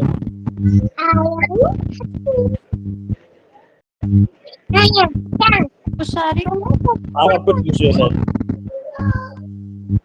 Hello hello. हाँ, अंदर है। चालू। हाँ आवाज आ रही सर, नमस्ते। नमस्ते, बताइए। हाँ वो मेरी बेटी ना अभी बहुत ज्यादा तबीयत खराब था उसका, फिर अभी ठीक है, पर वो उसके बाद से बहुत ज्यादा चिड़चिड़ी हो गई है, बहुत ज्यादा। मेरे को छोड़ के मत जाओ, बस मेरे पास ही रहो। बहुत चिड़चिड़ी, खाने में भी कुछ भी नहीं करूंगी, थोड़ी देर में चिड़चिड़ी कर दी, समझ नहीं आ रहा। अच्छा नेहा, रानू आपकी आवाज बहुत ज्यादा कट गई, बहुत हेवी नेटवर्क वैसा है, बट मैं समझ गया शायद आपने क्वेश्चन बोल रहे हो कि आपकी बच्ची बहुत ज्यादा चिड़चिड़ी रहती है, खाने में भी हर चीज में चिड़चिड़ी रहती है और आपके साथ ही रहने की जिद करती है कि मेरे पास ही रहो। तो देखो 3 साल से पहले तो बच्चा ये काम करेगा, करिए 4 साल तक भी बच्चा करता है तो ये नॉर्मल है। बच्चा चाहता है कि अपनी माँ के पास रहे। सेपरेशन एंजाइटी होनी बहुत जरूरी है, वो मिलनी बहुत जरूरी है बच्चों को। सेपरेशन एंजाइटी यूजुअली वो ब्रेस्ट फीड जब आप छुड़वाते हो तो बच्चों को सेपरेशन एंजाइटी मिलती है। या एक दिन के लिए अपने ननिहाल गए, अपने मायके गए और बच्चे को बोला आपने कि मतलब आज सुबह से लेकर शाम तक आपको डैडा के पास रहना है या अम्मा के पास रहना है, तो ऐसे करके बच्चे को सेपरेशन एंजाइटी थोड़ी थोड़ी दो। जब तक सेपरेशन एंजाइटी का एक्सपोजर नहीं दोगे तब तक बच्चों का ना चिड़ापन, वो जो चिड़पना होता है वो खत्म नहीं होगा। नहीं उसका भी तबीयत खराब था। अच्छा, तो तबीयत का तो फिर रानू कुछ नहीं कर सकते, फिर तो आपको उसे जितना नहीं ठीक हो गई है, एकदम ठीक हो गई है, लेकिन उसके बाद से ऐसा प्रॉब्लम हो रहा है। हाँ, तबीयत खराब होने के बाद भी अभी 2 हफ्ता लगेगा रानू। आपका रिएक्शन बहुत मैटर करता है, इवन अगला 1 हफ्ते में सॉल्व हो जाएगा। आप अच्छा रिएक्शन दोगे तो वो सॉल्व हो जाएगा। बच्चा चिढ़ता है, बहुत ज्यादा चिढ़ता है तबीयत खराब के बाद, तो जितना ज्यादा प्यार दे सको उतना ज्यादा प्यार दो, दुलार दो, प्यार दो। इस चक्कर में मत रहना कि मतलब तबीयत खराब हुई है, तबीयत से पहले तो अपना खाती थी अब तो बिल्कुल भी नहीं खाती, उसमें आप फिर वो डांटोगे फिर वो और ज्यादा चिढ़ेगी। अच्छा तो फिर क्या करना है? कुछ नहीं करना, आपको बस प्यार से बात करनी है उससे, जो बात करनी है, जितना भी करना है सब कुछ प्यार से करना है। उससे पूछना है क्या दिक्कत है, क्या चाहिए वो सब। मेरी बेटी भी अद्विका मतलब अभी कुछ 1 मंथ से ऐसे करने लगी है कि वो किसी के घर में भी किसी मेंबर के पास नहीं जाती, मतलब अपने पापा के पास भी, जैसे मैं नहीं हूं ना तो अपने पापा के पास भी नहीं रहेगी वो। हाँ, मतलब ऐसा करते हैं। और ये पता है कि बिना बीमारी के भी ना बच्चों के अंदर फेज आता रहता है। खूब मेरे पास अच्छा खासा सोती थी, सब कुछ करती थी, बीच में कभी भी आ रहा था 4-5 दिन हफ्ते भर तक मेरे पास सोती नहीं, बिल्कुल नहीं सोती, मम्मा के पास ही सोऊंगी। तो ठीक है, नॉर्मल है, मतलब करने दो, 4 साल तक बच्चा करेगा, करने देते हैं। ठीक है, अभी आगे चलते हैं, अदरवाइज हम लोग यहाँ पे फंस जाएंगे। फोनिक्स बेसिक स्टार्टिंग यहाँ से होती है कि आपको बच्चों को आवाजें वगैरह सिखानी है। यहाँ पे बहुत सारे लोग हमारे खुद के प्रोग्राम वाले भी हैं, तो आई एम एज्यूमिंग कि आप लोगों ने फर्स्ट मंथ वाला खत्म करके second month, sorry first month का आपका ये 3rd वीक शायद ये चल रहा होगा, 3 वीक्स का आपके पास कंटेंट पूरा जा चुका होगा। अब ये 4th एंड लास्ट वीक है, इसके बाद अब आपको फ्लैश कार्ड्स पे काम करना शुरू करना है। फ्लैश कार्ड्स यूजुअली ABCD वगैरह नहीं सिखाने, सेट पिन से शुरू करेंगे हम, जिसके थोड़ा सा ट्रायल पीरियड मैंने पेड फोनिक्स का जो प्रोग्राम था उसके अंदर डाले है, क्या फ्लैश कार्ड से किस तरह करेंगे। फोनिक्स के ऊपर बेसिक इन्फॉर्मेशन सब लोगों को अगर मैं बता दूं तो आप ऐसे समझो कि बच्चे को पहले आपको बोलना सिखाना होता है, जैसे लिखने के लिए होता है ना कि हम बच्चे को पहले पेन पकड़ना सिखाते हैं, कलर करना सिखाते हैं, सबसे पहले तो ऐसे थंब प्रिंट्स वगैरह करना सिखाते हैं, ऐसे टाइप करना सिखाते हैं, कलर्स करना, फिंगर से कलर करना सिखाते हैं, या फिर हम धीमे धीमे उसे पेंसिल पकड़ाते हैं, फिर पेंसिल से स्क्रिबल करेंगे, उसको अनकंट्रोल्ड स्क्रिबलिंग करेंगे और शेप्स वगैरह बनाएगा, बच्चा शेप समझेगा, धीरे धीरे 1 2 3 4 करेगा, तब जाके वो लिखना सीखेगा। ऐसे ही बोलने में होता है, आपको सुनना सिखाना है, उसके बाद जाके वो बोलना सीखेगा। अगर उसे सुनना नहीं आता आपके बच्चे को तो वो बोल भी नहीं पाएगा। तो मेक श्योर कि आप अपने बच्चे को पहले सुनना सिखाओ, बोलने का बाद में काम कर लेंगे। ठीक है, अब सुनने और बोलने के बाद फिर वो उन चीजों को बहुत ही अच्छी तरह से, मतलब फोनिक्स वाले पार्ट को, फिनोमिकल को, दोनों को अच्छे से फिर लिख सकता है। तो सबसे यूनिक इनसाइट की बात अगर मैं बात करूं तो अंडर 3 में पेरेंट्स जो है बच्चों के प्राइमरी लर्नर होते हैं। तो 6 से 36 महीने का बच्चों को फॉर्मल फोनिक्स क्लास की, किसी भी तरह की फॉर्मल फोनिक्स क्लास की जरूरत नहीं है। इस स्टेज पर पेरेंट्स को सिर्फ और सिर्फ बेसिक चीजें समझनी है, कौन सी साउंड एक्टिविटीज होती है जो बच्चे की एज के लिए अप्रोप्रिएट है, बच्चों के रेस्पॉन्सेज कैसे ऑब्जर्व किए जाते हैं, बच्चों को क्लियरली कैसे आप मॉडल कर सकते हो कि आपको ये आवाज सुननी है। एज्यूम करो आप बच्चों के साथ बेसिक बेसिक एक्टिविटीज करा सकते हो, जैसे बच्चे को कोई एक आवाज सुनना सिखाओ, पंखे की आवाज, कि देखो पंखे की आवाज है, ध्यान से सुनो। अगर नहीं आ रही आपके यहाँ पंखे की आवाज तो बारिश की आवाज देख लो, बाल्टी में पानी भरने की आवाज सुनवा लो। उसके बाद 2 आवाजें मिक्स करवाओ, पंखे की आवाज के साथ बाल्टी में पानी भर रहा है। अब बोलो आपको आवाज आ रही है, बाल्टी में पानी की आवाज आ रही है, फिर पंखे की आवाज आ रही है, ऐसे करके एक्टिविटीज की तरफ से पूछो। जब वो दोनों आवाजों को समझ पाए कि हाँ मुझे आ रही है, उसके बाद देन यू वुड फील कि अच्छा ठीक है, बच्चा धीरे धीरे आवाज को मॉडल करना सीख रहा है। प्रैक्टिस को ही प्ले करो, कन्वर्सेशन और रूटीन में आप कैसे, मतलब प्रैक्टिस को आप प्ले में, कन्वर्सेशन में, रूटीन में कैसे इंटीग्रेट कर सकते हो ये देखना है। और बच्चे को टेस्ट नहीं करना, आपको ऐसा करना, बच्चे को टेस्ट की बिना आप कैसे प्रोग्रेस को कैसे आइडेंटिफाई करोगे कि उसने वो किया कि नहीं किया, ये बहुत ज्यादा जरूरी है। तो मतलब हमारा जो फोनिक्स का प्रोग्राम है उसकी स्ट्रॉन्गेस्ट पोजिशनिंग यही है कि पेरेंट की एजुकेशन पहले, बच्चे का प्लेफुल एक्सपोजर बाद में। वो इसलिए क्योंकि आप बच्चों को फोनिक्स की फॉर्मल क्लासेस 2 साल की उम्र से या 2.5 साल की उम्र से पहले नहीं दे सकते, नहीं दे ही नहीं पाओगे, क्योंकि उसे बैठना नहीं आता, उसे चीजें सीखनी नहीं आती है। लेकिन 2-2.5 साल की उम्र तक आप बच्चे को रेडी कर सकते हो उन साउंड्स के थ्रू। ये साउंड्स देखो, उस साउंड्स को समझो। बाहर जा रहे हो कभी रोड पे तो उसे बोलो देखो बस की आवाज आ रही है, कार की आवाज आ रही है, बाइक की आवाज आ रही है। बच्चों को आवाजें पता होनी चाहिए, ये बाइक की है, कार की है, बस की है, ये एरोप्लेन की है, और ये रियल आवाज सुनवाओ उसे, रादर देन मोबाइल्स में ऑडियो चलाया, यूट्यूब की ऑडियो, या कुछ आजकल मोबाइल आते हैं बच्चों की गेम वाले, उनके बजाय, वैसे वो भी कर सकते हो, लेकिन उनके बजाय अगर रियल आवाज सुनाओगे तो ज्यादा बेहतर होगा। बच्चे उसको मॉडल कर सकता है कि ये आवाज वाला ये बड़ा ट्रक है। अभी बड़ा ट्रक और छोटे ट्रक में बच्चा आवाज समझ सकता है कि वो बड़ा ट्रक और छोटे ट्रक की आवाज का डिफरेंस है, मतलब बड़ा ट्रक और छोटा आती है। और सबसे पहले कानों से शुरू करो, आंखों से नहीं। पेरेंट्स जो यूजुअली फोनिक्स को अल्फाबेट फ्लैश कार्ड से स्टार्ट करते हैं, चलो एबीसीडी बोलो, ए ड, ऐसे नहीं करना है। हम लोग मोस्टली कोशिश करते हैं कि हम लोग रीडिंग की फाउंडेशन सबसे पहले रखें, मतलब उससे हमारी लिसनिंग स्किल्स बनती है। तो एनवायरमेंटल साउंड्स नोटिस कराना सिखाओ, पहला पॉइंट। दूसरा, अलग अलग तरीके की आवाजें और रिदम्स में डिस्टिंग्विश करना सिखाओ। लाउड हो गया, सॉफ्ट हो गया, फास्ट है, स्लो है, राइट से आ रही है, लेफ्ट से आ रही है, ऊपर से आ रही है, नीचे से कहाँ से आवाज आ रही है, उसको सुनाओ। एक एक्टिविटी होती है वो आप कागज जैसे फोल्ड करके ऐसे कर सकते हो, मतलब नॉर्मल कागज है उसको फोल्ड करा, ऐसे करके बोलो। अब जब उस कागज को फोल्ड करोगे तो उसका उस कागज के आगे वाले पार्ट को छोटा बनाना, पीछे वाले को बड़ा करना। बच्चा उसकी आवाज में डिफरेंस देखेगा, फिर पीछे वाले को छोटा करना, आगे वाले को बड़ा करना। बच्चा उन चीजों की आवाजों को डिफरेंस समझेगा कि अच्छा ठीक है, आवाज में अलग अलग अंतर आ रहा है। सिर्फ और सिर्फ कागज को की पोजिशनिंग, कागज के अंदर जो होल जा रहा था, जो बर्नौली इक्वेशन जा रही थी, वो कम हो रही है या ज्यादा हो रही है, सिर्फ उसकी वजह से। राइम्स हो गए और रिपीटेड पैटर्न्स नोटिस कराना सिखाओ, जैसे मम्मा मुझे चाय चाहिए, मम्मा मुझे खाना चाहिए, मम्मा मुझे पानी पीना है, मम्मा मुझे दूध पीना है। तो पीना है, वो चाहिए, ऐसे वर्ड्स बार बार बच्चों को सिखाओ। कुछ कोई कहानी के तौर पर बताओ, चंदा मामा निकल गया, सूरज मामा चला गया, तो गया वर्ड आ रहा है, आप समझो ना, सूरज मामा नहीं होता क्या, चलो जो भी है, मतलब जस्ट एज एन एग्जांपल तौर पे बता रहा हूँ। तो बच्चों को ऐसे राइम्स सिखाओगे तो बच्चा समझेगा कि कुछ तो है ऐसा, पोएम जैसी चीज बनती है। वर्ड्स के अंदर साउंड्स सुनना सिखाओ बच्चों को, कि शब्दों के अंदर साउंड्स होती है। साउंड्स को लेटर्स फॉर्मेट में या ग्राफिक फॉर्मेट में कनेक्ट करना सिखाओ। अब वो कैसे करोगे, जैसे बोलते सांप की आवाज, अब वो जो आवाज है वो सिर्फ सांप की नहीं है, वो घर में सीटी की, कुकर की सीटी की भी आवाज आ रही है। बहुत चीजों की आती है, जैसे हम कोई सो रहा है तो हम बोलते तो वो भी आवाज है। तो ये जो श वाली आवाज है, बच्चों को हर तरह की सिखाओ, और बच्चों को समझ आना चाहिए कि ये जो जितने भी रिश्ते, जैसे इश्ता या सांप का इस्ता, ये कोई भी था, वो सब ऐसा वाला एस था, मतलब स्नेक वाला एस बनता है उसमें। तो आप दिखा सकते हो लिखिए कि देखो इसको ऐसे शुरू करते हैं। तो बच्चे को समझ आना चाहिए कि लिखने में एक है, लेकिन भाई ये बोलने में अलग अलग हो रहा है। आप यही है फोनिक्स। क्या है फोनिक्स? इसी को कहते हैं भाई। ई से इंजीनियर भी आता है, और ई से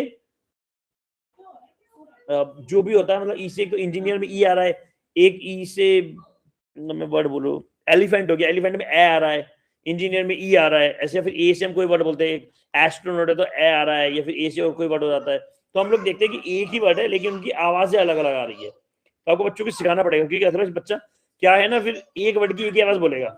26 अल्फाबेट्स होते हैं हमारी इंडियन वो इंग्लिश में, लेकिन उसमें 44 साउंड्स होती है। तो वो ग्राफ्स डायग्राफ्स, ट्राइग्राफ्स, वो सारी चीजें समझनी होती है। मतलब फोनिक्स का एनीवेज फोनिक्स बहुत डिटेलिंग में तो आधा एक घंटे में कवर नहीं हो सकता, उसके लिए पूरा एक प्रोग्राम है जिसको हम लोग कर रहे हैं। बट रफली आप लोगों को समझा रहा हूँ कि फोनिक्स आप शुरू कैसे कर सकते हैं, उसका स्तर कैसे बनाओ। तो शुरुआत ऐसे करो, आज इस मीटिंग के बाद बच्चे को नॉर्मल एनवायरनमेंट की आवाज सुनाओ। कोशिश करो एक दिन एक तरह की आवाज, जैसे आज पंखे की आवाज सिखा रहे हो तो पंखे की आवाज सुनाओ उसे। तो पंखा 1 नंबर पे गया, 2 नंबर पे गया, 3 नंबर पे गया, 4 नंबर पे गया। पंखा आपके पास अलग तरह का है तो वो सुनाओ। मतलब आई डोंट नो आपके पास अगर टेबल फैन है तो उसको सुना दो, लैपटॉप के फैन की आवाज सुना सकते हो आप लोग, सीलिंग फैन है तो वो सुना दो, किसी और के घर कहीं गए हो आप वहां के फैन की आवाज सुना दो। तो उसे दिखाओ कि देखो फैन की आवाज है, फैन एक ही है, मतलब है फैन ही है, सब कुछ ऑब्जेक्ट एक ही है, लेकिन आवाजें अलग अलग आ रही है। अगले दिन फैन के साथ फिर कोई और एक आवाज ऐड कर दो, चलो आज पानी की आवाज सुनेंगे। फिर पानी की जितनी आवाज हो सकती है वो सुनाओ। पानी का जमीन पे टपकने की आवाज, मिट्टी पे गिरने की आवाज, खाली बाल्टी में गिरने की आवाज, भरी हुई बाल्टी में गिरने की आवाज, हाथ में रख ले पानी को तो उसकी आवाज, पानी की जितनी आवाज। उससे बच्चा समझेगा कि एक ही चीज के वेरिएशंस हो सकते हैं, और जब ये वेरिएशन सीख जाएगा तो वो फोनिक्स में भी उन वेरिएशंस को रिजॉल्व कर पाएगा। और साउंड्स को फिर ब्लेंड करके वर्ड वगैरह रीड कराना, ये बहुत बड़ा पार्ट है। तो लेटर, आप बच्चे को भी लेटर दिखाते हो, देखो वो देखो एस लिखा है, वो ए लिखा है, वो दिखाने से पहले बच्चे को उसकी साउंड नोटिस करवाओ। वो जो एस लिखा है, आपको एस नहीं, आपको देखो ये लिखा है, आपको देखा ना कि लिखा है। फिर जितना भी स्नेक है, साइफोन है, साइकॉन है, साइकोलॉजी है, जिसमें भी एस आ रहा है वो सब दिखाओ। धीरे धीरे करके उन वर्ड्स को सेंटर में उनको दिखाओ। और अल्फाबेट नॉलेज और फोनिक्स सेम नहीं है, इसको समझना। हमें अल्फाबेट्स की नॉलेज होना, A for apple, B for ball, C for cat. और फोनिक्स हमें पता होना उनकी कि ए का ए होता है, वो ए को ए भी हो सकता है, ए भी हो सकता है। अलग अलग जगह के यूज केस के ऊपर है कि कब वोवेल्स आ रहे हैं, कब कॉन्सोनेंट्स आ रहे हैं, ये डायग्राफ्स में कितना यूज हो रहा है, मतलब टेक्निकल पार्ट है। और आप प्योर साउंड्स का लाइव डेमोन्स्ट्रेशन कर सकते हो। मतलब आप चाहो तो आप बच्चे को बोल सकते हो कि जैसे एम होता है, एम, अभी एम का फोनिक साउंड होता है, ठीक है, लेकिन कुछ लोग होते हैं म, ये नहीं होता है। ए का एबीसीडी के फोनिक साउंड ये नहीं होते, ए ब के ड, ये फोनिक साउंड्स नहीं होते। फोनिक साउंड्स मतलब कि जब आप कोई वर्ड बोल रहे हो, सॉरी कोई अल्फाबेट बोल रहे हो, तो आप अपने चेहरे को किस प्रकार से इस्तेमाल करके, सॉरी अपने माउथ को किस तरह से इस्तेमाल करके उस वर्ड्स की आवाज निकालने की कोशिश करो। तो जब ए बोलो तो ऐसे करना, ना कि ए नहीं करना। अब जो वो उसको दो ब नहीं बोलना, आपको होठ बंद करना, बीच में से आवाज निकलनी, मतलब ऐसे होठ बंद करी, बहुत पतला सा खोलना है और हवा निकालनी है उसमें, तो उस तरह से निकलेगा वो। तो जब आप बोलोगे तो BUH जैसा साउंड होगा अपने आप ही, आपको बोलना नहीं है बह नहीं बोलना है आपको। आप बोलोगे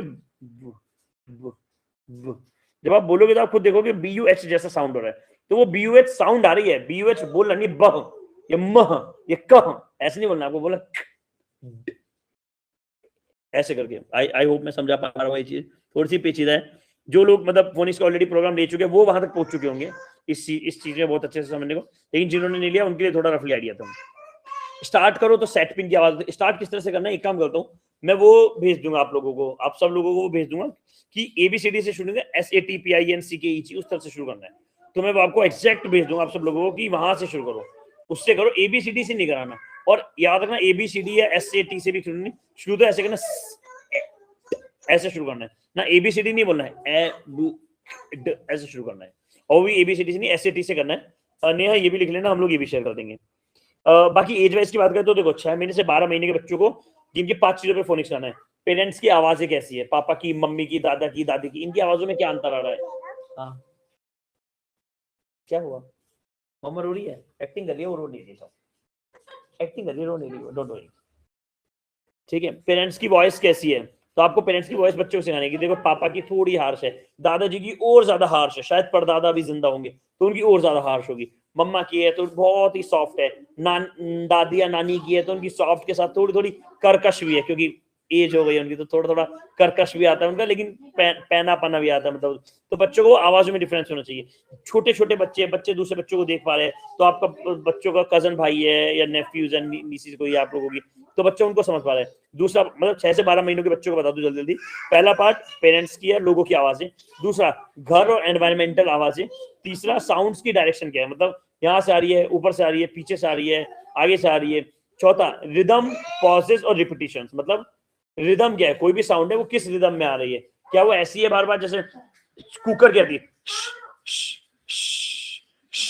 ऐसे करके, तो आपको रिदम सिखाना पड़ेगा उसे। या फिर हम पॉजेस की बात करते हैं तो कितने पॉजेस आ रहे हैं, मतलब जैसे फिर रुक रहा है, फिर पॉज, तो बच्चे को पता होना चाहिए कि जैसे आ रहा है, कोई एक्टिंग कर रही है, या रिपीटेशन कितना है। और पांचवा लास्ट बैबलिंग और back and fourth vocal play. Babbling मतलब ब ब ब प प ड ड कु उ उ। जो 6 से 12 महीने के बच्चे, आप लोगों का ध्यान होगा, आपके बच्चे जब 6 से 12 में होंगे वो इसी तरह से बोलते होंगे, ए ब ब न म म। खुद बच्चे इस तरह से बोल रहे थे। पानी चाहिए तो म, या फिर डैडा चाहिए ड ड, या पापा को पा बोलता हो तो ब ब म, इस तरह से बोलता है। तो आपको उन चीजों को सिखाना है और बुलवाना है, डरवाना है। उससे डरना नहीं आपको, अरे मेरे बच्चे को तो बोलना ही नहीं आता। आपको उसको सिखाना है और ज्यादा कि वो डिटेल में करे उतना चाहिए। और back and fourth vocal play करवाओ, मतलब ये ऑलमोस्ट 11 महीने 10-11 महीने में होगा। Back and fourth vocal play मतलब मान लो कोई भी वर्ड बोलता है ब ड, मान लो अब आपने देख लिया कि उसने बोल दिया, अब उससे बुलवाओ ब ड ऐसे करे, फिर आप उल्टा बोलो, आप बोलो ड ब। उसको ऐसे सुनाना है आपको। देखो 12 महीने से नीचे बच्चे को मुश्किल है कि आप कुछ करवा सको उसको कह के, लेकिन आप करोगे तो कॉपी कर लेगा, इतना तो है। बंदर पैदा होते हैं हम लोग, तो वो कॉपी तो बहुत इजीली कर लेगा। तो वो बड़ा बड़ा बड़ा बोल रहा है, आप डबा डबा करके, तो back and fourth play try करो। या वो बोल रहा है ब, तो आप ब का उल्टा आप ड बोल दो, फिर वो फिर से बोलेगा ब, फिर बोल, जैसे 5-7 में वो शायद ब की जगह ड बोलेगा, ता बोल दो ब।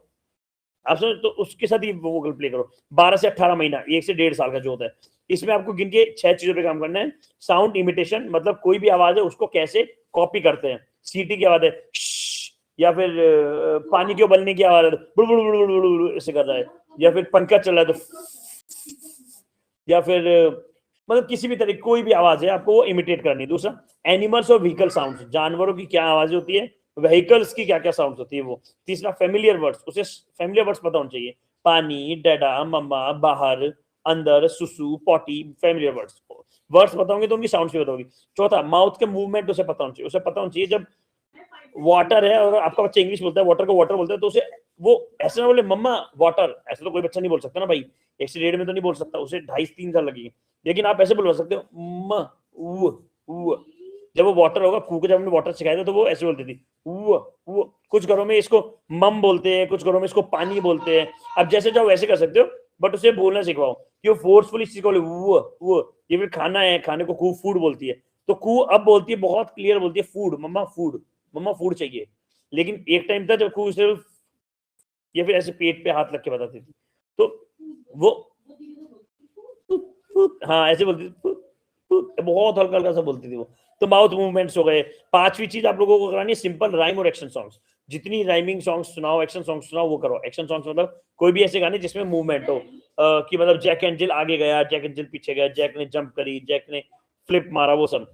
और 5वां सबसे छठा लास्ट पार्ट जो 1 से 1.5 साल में बच्चे को आ जाना चाहिए कि आवाज कहाँ से आ रही है, आपको ही सिखाना है। कुकर में सीटी बज रही है तो चलो देख के आते हैं कि कुकर कहाँ पर है, कुकर में कहाँ से सीटी बज रही है। आप समझ लो, तो बच्चे को वो दिखवाना पड़ेगा आपको एग्जैक्टली आवाज कहाँ से आ रही है। तो कोई भी व्हीकल है आपकी आंखों के सामने, कोई कार वगैरह, तो बताओ उसको, देखो ये हॉर्न है, इसको बजाते, तो वो जो आपको आवाज पी की आवाज आ रही थी, यहाँ से आ रही थी, तो बच्चे को वो उससे क्यूरियोसिटी बढ़ेगी। फिर 1.5 से 2 साल वाला, उसमें गिन के 5 चीजों पर फोकस करना है। पहला, आपको साउंड अवेयरनेस प्ले के थ्रू शुरू कर देना है। अब आपको खेलना है और आवाजें अलग अलग तरीके की निकलवानी है और उससे पूछना है कि किसकी आवाज थी। दूसरा, फिर वही सेम और डिफरेंट साउंड्स होती है, जैसे ऐसे सांप की भी है, ऐसे सीटी की भी है, ऐसे भी है, वो अलग अलग तरह के। तीसरा, राइमिंग, और अब राइमिंग और ज्यादा बढ़ा दो, जितनी ज्यादा राइमिंग करोगे उतना अच्छा है। फिर चौथा, स्लो स्पोकन वर्ड्स। आपको वो वर्ड्स बोलने हैं जो बहुत ही स्लोली आप बोल सकते हो, जैसे कि आपको बोलना है विस्पर। अब आपको, अब आमतौर पर हम तो विस्पर को कैसे बोलते हैं, विस्पर, लेकिन आपको बोलना है विस्पर विस्पर विस्पर। और हम लोग कू के साथ एक्टिविटी आमतौर पर करते थे, मुझे बोलते थे चलो अब अगली 1 मिनट के लिए विस्पर करेंगे, तो कू विस्पर करके अपनी पूरी बात बताती है, पानी चाहिए, डैडा दूध चाहिए, डैडा फूड चाहिए, पूरी 1 मिनट तक ऐसी करती रहती है। उसे पूरा विस्पर ही करना होता है पूरा। तो आपको विस्पर करना सिखाओ। बच्चा विस्पर करता है तो उसके जो वोकल कॉर्ड्स हैं ओपन होते हैं, उसे समझ आता है कि अच्छा इस तरह से भी यूज किया जा सकता है। उसे ये समझ आता है कि मुझे ये समझ आ रहा है और मुझे ये समझ आ रहा है, ये दोनों लाइन एक ही है लेकिन बोलने का मेरा तरीका अलग है। मतलब मैंने ही खुद अपने गले के साथ गेम खेला है कि मैंने ही दोनों चीजों को बोल दिया, तो उसको वो चीज समझ आनी चाहिए। और 5वां लास्ट जो 1.5 से 2 साल में, वो है कि साउंड बेस्ड ऑब्जेक्ट सिलेक्शन होना चाहिए। मतलब कुछ ऐसे ऑब्जेक्ट, अब फिर वो अब आते हैं वो वाले टॉयज जो अलग अलग तरह के साउंड्स निकालते हैं, या फिर ड्रम्स वगैरह जो आपने इंट्रोड्यूस कराए होंगे, तो उसे ड्रम की आवाज, ड्रम के साथ एक वो आती चिपकनी चिपटली कहते हैं, वो जो पतला सा होता है छन करके आवाज करता है, वो दिखा सकते हो। और 2 से 3 साल में तो आपको मोस्टली फिर तो थोड़ा थोड़ा डिटेलिंग आ गई। जैसे अब आप साउंड्स को और ज्यादा कॉन्शियसली नोटिस करवाना सिखाओ बच्चे को कि अब तो दिन भर साउंड्स नोटिस करता रहे। ओरल ब्लेंडिंग एक्सपोजर कराओ, उसको ये सिखाओ कि मतलब कैसे वो ब्लेंडिंग एक्सपोज कर, 2 वर्ड्स को कैसे कैसे मिलाएगा ना। और या फिर होता है क्लैप्स वगैरह के सेगमेंटर्स कर सकते हो, क्लैप काउंटर्स होते हैं। जैसे बच्चे को बोलो ये किसकी साउंड है, वो बोलेगा क्लैप, और ये बूम, तो क्लैप बूम। फिर से बोलो, अब उसे बोलो आपकी क्लैप बूम बूम की आवाज निकालो, तो वो करेगा क्लैप बूम बूम, या फिर बूम बूम क्लैप की कर दो, बूम बूम क्लैप। तो ये करके उसको साउंड, तो इससे वो साउंड भी सीख रहा है और बेसिक एक्टिविटी भी उसका टाइम स्पेंड हो रहा है। इन सब चीजों पे काम कराना है। बाकी लोअर ग्राफीम वगैरह के एक्सपोजर से वो तो मतलब फिर डिटेलिंग है, थोड़ा टेक्निकल पार्ट आ जाता है। तो वो तो मतलब या तो हमारा प्रोग्राम लो या किसी और का भी आप मतलब प्रोग्राम लो, आप मतलब बहुत मिल जाएंगे आपको फोनिक्स के। तो एक से बढ़कर एक प्रोग्राम से खूब लोग कर रहे हैं, आप किसी भी तरह से कर सकते हो। मतलब फोनिक्स का तो आपको बहुत प्रोग्राम मिलेगा। ब्रेन डेवलपमेंट के इंडिया में बहुत ही कम है, इसलिए हमने वो शुरू किया था। फोनिक्स तो हमने सिर्फ इसलिए किया क्योंकि लोगों का रिक्वायरमेंट काफी आ रही थी कि हमें फोनिक्स सिखाना है। सो वी थॉट की करते शुरू। नाउ वी आर प्लानिंग कि शायद हम दोनों को मर्ज करने वाले हैं अगले 1-2 महीने के अंदर, जिससे कि वो थोड़ा कॉस्ट इफेक्टिव भी हो जाए और लोगों को दोनों ही एक में मिल जाए थोड़ा थोड़ा सीखने को। ये सब था, मतलब मेरे हिसाब से था। बाकी कभी भी जैसे एक्टिविटीज के लिए बनाया ब्रेन डेवलपमेंट के लिए कि कभी भी बच्चा करे तो यही ऑब्जर्व करना है। तो बच्चा जब भी फोनिक्स करे तो आपको ऑब्जर्व करना है क्या बच्चा आवाज की तरफ टर्न कर रहा है, जहां से आवाज आ रही है वहां से आ रहा है। दूसरा, क्या बच्चा फेमिलियर साउंड को रिकॉग्नाइज कर पा रहा है।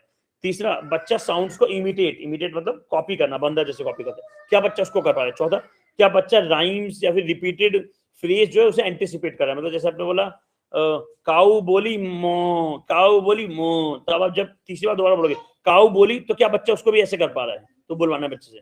और क्या बच्चा सिमिलर और डिफरेंट साउंड्स को नोटिस कर पा रहा है। क्या कन्वर्सेशन में बैक एंड फोर्थ पार्टिसिपेट कर रहा है। आपने बोला आपने खाना खाया, तो वो चुप है, ऐसा नहीं होना चाहिए। या फिर आपने बोला खाना खाया, वो बोले अब फिर आपको अगला क्वेश्चन फिर बोलना, अच्छा क्या खाया था आपने, तो फिर वो मान लो उसे समझ नहीं आता, बोले वो बोलता रहेगा।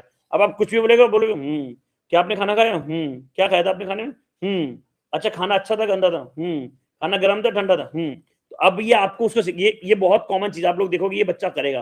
तो आपको उसको ये सिखाना है कि हर चीज का नहीं होता है रिएक्शन। तो जब मैंने आपको बोला खाना ठंडा था गर्म था, जब बोलता तो उसका आधा बोलो अच्छा ठीक है मैं बताती हूँ खाना गर्म और ठंडा क्या होता है, तो उसको टच करके दिखा दो। हल्का सा गर्म, हल्की सी ठंडी चीज टच करा, बोतल दे दो, गर्म पानी बोतल, ठंडी पानी की बोतल, हल्की सी टच करा दो, ये गर्म है ये ठंडा है, हॉट कोल्ड।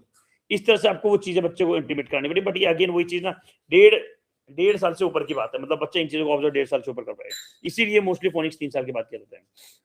बाकी पेरेंट्स को कॉम्प्लिकेटेड सेटअप देने के बजाय मतलब आप लोगों को मतलब उसके बजाय आप लोग एवरीडे एग्जांपल्स दे सकते हैं। जैसे डोरबेल की कैसी साउंड आती है, प्रेशर कुकर की कैसी आती है, गाड़ी की कैसी आती है, जब हम जब आपको नहला रही होती हूँ मैं, तो उसमें जो बबल्स फॉर्मेशन होते हैं तो उनकी क्या साउंड होती है।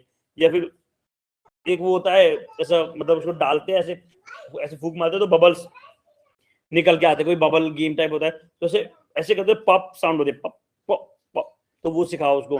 किचन में हो गया, आप स्पून टैपिंग रिदम दिखा सकते हैं, स्पून कैसे टैप करते हैं, बर्ड्स वगैरह की, जानवरों की, कुत्तों की हवा आवाजों की। आज आप लोगों को मतलब इस वेबिनार के थ्रू आप लोगों को ये सीखने को मिला होगा कि कितनी आवाजें होती है हमारी लाइफ में जो हम ध्यान नहीं देते। बहुत सारी ऐसी आवाजें होती है जो हम लोग बिल्कुल ध्यान नहीं देते। तो बच्चों को आपको वो सिखवानी है, अदरवाइज उसका वही सीन होगा जो हमारा हुआ, सिखाया किसी ने, हमने सुन सब लिया और ठीक है हमें तो आती है आवाजें, ठीक है। और 5 कॉमन मिस्टेक्स आप लोगों को बहुत अच्छे से समझनी है कि मतलब देखो ये कौन सा लेटर है, इसे बार बार पूछने की जगह आपको मॉडल करना है, आपको बोलना है कि ये साउंड करता है, ये एस लेटर नहीं है, ये साउंड करता है। जैसे सीटी, कुकर की सीटी, या मम्मा सोती है मैं बोलती हूँ वो ऐसे साउंड करता है। आपको ये बता, आपको एस बोलना ही नहीं है वर्ड, या फिर ऐसे बना हुआ है तो आपको ये बोलना ये कौन सा लेटर है, आपको ये नहीं बोलना, आपको ये बोलना ये कौन सा लेटर है, एरोप्लेन है ना, एस्ट्रोनॉट, ऐसे करके। और लेटर नेम्स को फोनिक्स के थ्रू समझाना। तो एबीसी बोल पाना यूजफुल है, मतलब एनीवेज डेफिनेटली वो आने वाले टाइम में यूजफुल रहेगा, लेकिन डिकोडिंग करना साउंड लेटर रिलेशनशिप वो बहुत जरूरी है। और हर कॉन्सोनेंट के साथ अ लगाना ये मतलब ये जोई नहीं है। मतलब हम लोग, आप लोगों को ऐसा लगता होगा कि हम कोई भी, जैसा भी मैं बता रहा हूँ बी को ब बोले तो वो आवाज है यूएच आ रहा है, ब सुनाई सर, लेकिन मैं बोल ड रहा हूँ लेकिन डी एच ड सुनाई दे रहा है। और राइटिंग जल्दी जल्दी नहीं कराना, 3 साल 4 साल भी लग जाता है बच्चों को राइटिंग कराने में, कोई जल्दबाजी नहीं करनी है। और कंपैरिजन बिल्कुल भी नहीं करना कि उसका बच्चा तो वो बोलता था उसका बच्चा वो करते थे।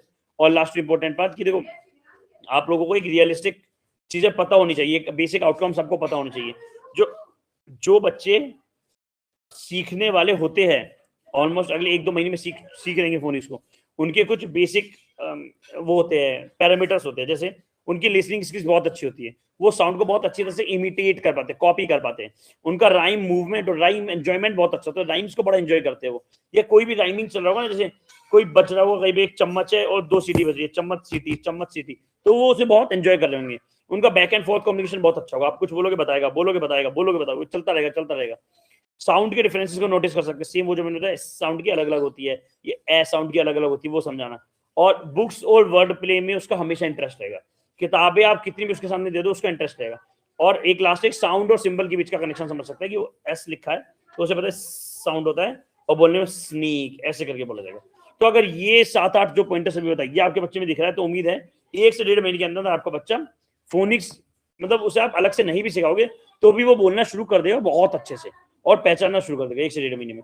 लेकिन अगर इनमें से चीजें मिस्ड आउट है तो फिर जो अभी एक्टिविटीज वगैरह बताइए वो आपको करानी। इसके अलावा किसी को कोई क्वेश्चन पूछना है वो पूछ सकते हैं। एनीवेज के अलावा कोई शायद डिटेलिंग क्वेश्चन होगा नहीं, लेकिन अगर किसी ने कुछ भी किया हो, कुछ एक्टिविटी कभी करी हो, कोई मन हो, या आप लोग जो एक्टिविटीज अभी कर रहे हैं इस टाइम बहुत सारे लोग ऐसे, खैर हाँ है, काफी लोग ऐसे जो ऑलरेडी हमारे प्रोग्राम में हैं, तो आप लोग भी क्वेश्चन पूछ सकते हो, किसी को कोई भी क्वेश्चन पूछ सकते हैं आप। आई नो ये टॉपिक थोड़ा ऐसा है, इसमें लोगों के क्वेश्चंस आएंगे नहीं, आप कितना भी ट्राई करो आएंगे नहीं। हाँ सर, मेरा एक क्वेश्चन है। जी कौन बोल रहा है? पायल। पायल जी, पायल। जैसे अब इसके पापा छत से उतरते हैं ना, तो ये पीछे मुड़ के देखती है उनके वो चप्पल के साउंड से। इसको पता है कि वो सीढ़ी से आवाज आ रही है, वो चप्पल के उतरने की सीढ़ी से आवाज आ रही है, तो ये क्या फोनिक्स के पार्ट में आएगा? यस, ये फोनिक्स का पार्ट है, दिस इज वेरी गुड। और ये कू भी बहुत करती है, कू तो इतनी तेज है कि अंदर वाले कमरे में बैठे होंगे और हमारी हाँ। एक हेल्पर दीदी है, वो गेट खोलती है हल्का सा भी, उसमें वो टन की आवाज भी आ जाती है, गेट की बहुत हल्की आवाज है। अब जो डोरबेल की आवाज होती है ये रूम में रहती है, अगर आवाज आती है तो ये बाहर को जाने को ट्राई करती है कि उधर से आ रही है आवाज। अब देखो दो चीजें, देखो ये वही वाली बात है ना, प्रॉब्लम सॉल्यूशन वाली। आपने बच्चों को, आप बच्चों को आवाजों का एक्सपोजर दोगे तो डेफिनेटली बच्चा शरारती तो देखो बनेगा। अब उसका ये मतलब नहीं है कि बच्चा शरारती बनेगा तो हम आवाजों का एक्सपोजर देना बंद कर दें, तो कोई नहीं मतलब शरारती बनने। मेरा घर ना रोड पे है, तो ट्रक पार होते हैं, ये पार होते हैं, गेट बंद रहता है, ये कहीं भी हो, जैसे वो डग डग डग डग आवाज आती है ना जब ट्रक, तो ये बाहर की तरफ देखती है कि वहां से पार हो रहा है कुछ। अच्छी चीज है, और उसे रोकना नहीं, उन चीजों में बिल्कुल भी नहीं रोकना वही मैं पूछू, मतलब इसको और कैसे मैं इंक्रीज करूं और कैसे बढ़ाऊं? जिन आवाजों को वो नहीं समझ पा रही है, नहीं सुन पा रही है, उसे वो आवाजें सुनवाओ और उसे वो नहीं तो दिखवाओ। मैं क्या करती हूँ, जैसे अब हुई ना, तो मैं उसको गेट पे लेके जाती हूँ कि देखिए ये ट्रक पार हुआ है, ये अभी यहाँ से ट्रक पार हुआ है।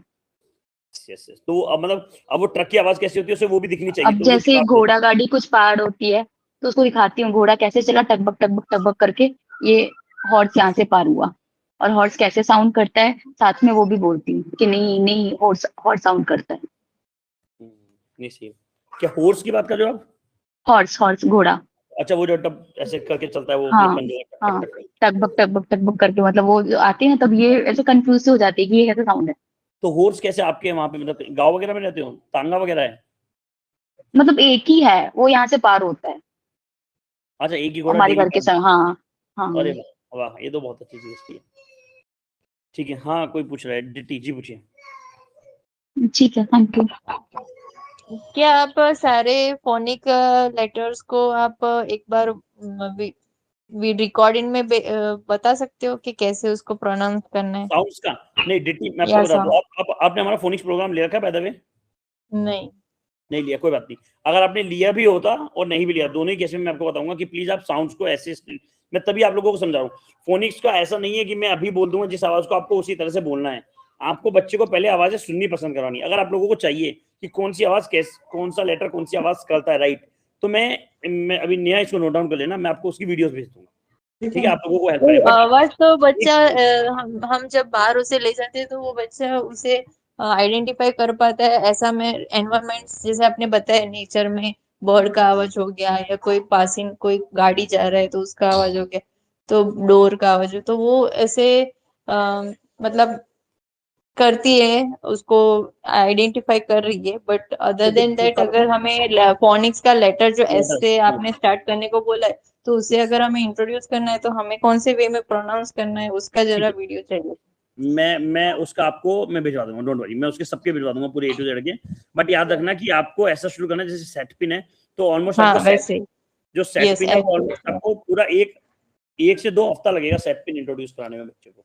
एक से राइट। 2 हफ्ते सिर्फ सेट पिन है, मतलब पूरे जो 26 आपने लेटर्स फ्री ट्रायल बताया ना उसमें भी वो बच्चा अच्छे से मतलब उसे एक ही दिन में या उसी दिन में तो एक्टिविटी होगा नहीं, बट एवरीडे इंट्रोड्यूस करा रहे। जैसे एस लेटर हमने चालू किया तो आज एस ही पकड़ना है, कल दूसरा लेटर पकड़ना है, ऐसा है कि एवरीडे अलग अलग।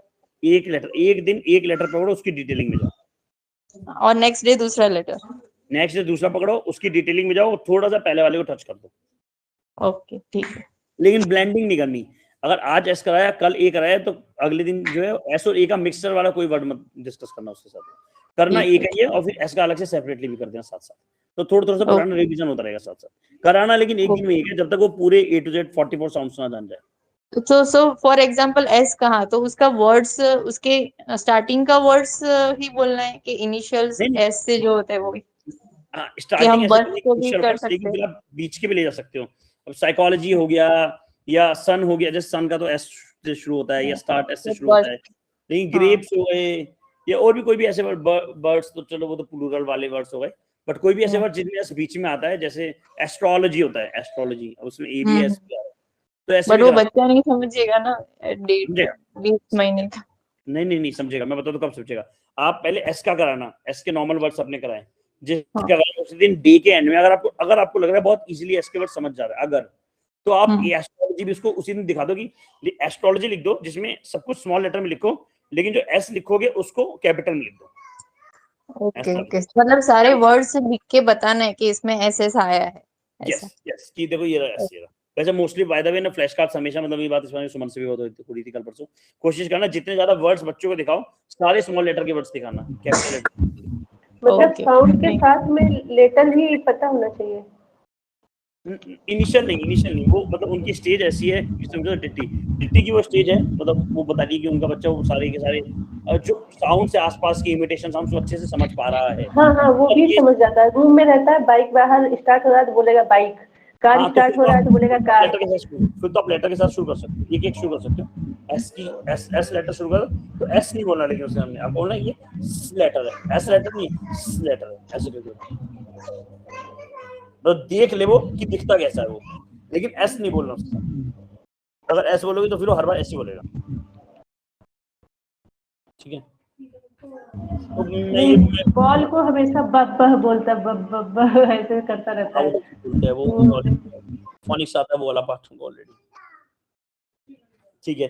और कोई किसी का कोई और क्वेश्चन कुछ फोनिक्स को लेके?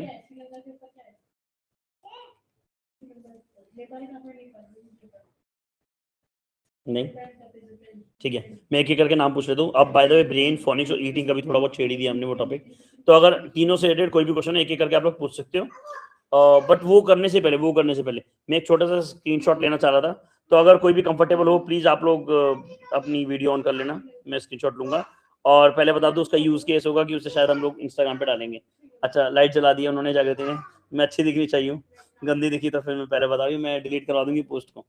तो अगर कोई प्लीज कंफर्टेबल हो तो प्लीज अपना कैमरा ऑन कर सकते हैं। रानू, सुमन, प्रियंका, पायल, दिशा, हरिणी, निवेदिता, अंजलि, अनन्या, प्रसन्ना, ज्योति, शिवानी। मैं 10 सेकंड दे रहा हूँ, ऑन कर सकते हो तो कर लेना, अदरवाइज टोटली फाइन, मतलब अगर कंफर्टेबल हो तो कर लेना आप लोग। Thank you Priyanka.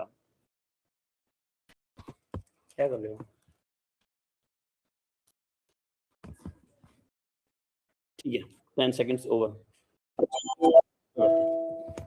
अरे मैं फोटो खींच रहा हूँ, स्माइल।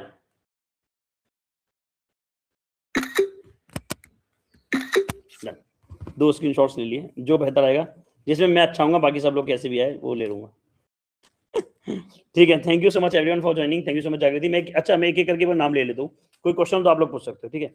जागृति, प्रियंका एंड शिवानी, आप तीनों के पास कोई भी क्वेश्चन हो। शिवानी आपके तो क्वेश्चन ही नहीं आया आज, आपके ऑलमोस्ट बहुत क्वेश्चन होते हैं, आपने तो पूछे ही नहीं आज कोई भी क्वेश्चन। आई थिंक आप फीडिंग, आप ही नहीं मैसेज रहा था शायद, फीडिंग कर रहे हो। अच्छा अंजलि, तो जागृति, प्रियंका एंड शिवानी कोई क्वेश्चन आप तीनों लोग पूछ सकते हो अभी के लिए? नहीं है जागृति? क्या मेरे क्वेश्चंस रहते हैं, लेकिन ऑलमोस्ट मैंने सारे पूछ रखे थे पहले, फीडबैक दे सकती हूँ मैं फोनिक्स का, अगर Sure. सबके लिए इजी होगा। मैंने एस ट्राई कराया था, ठीक है, मतलब मैं एस बोल रही हूँ, उसको एस नहीं बताया था। तो इससे पहले ना रुद्रांश बहुत डरता था कुकर की सीटी से, तो मैंने उसको ना स्नेक बताया और थ्रेड से बताया, काफी चीजें बताई।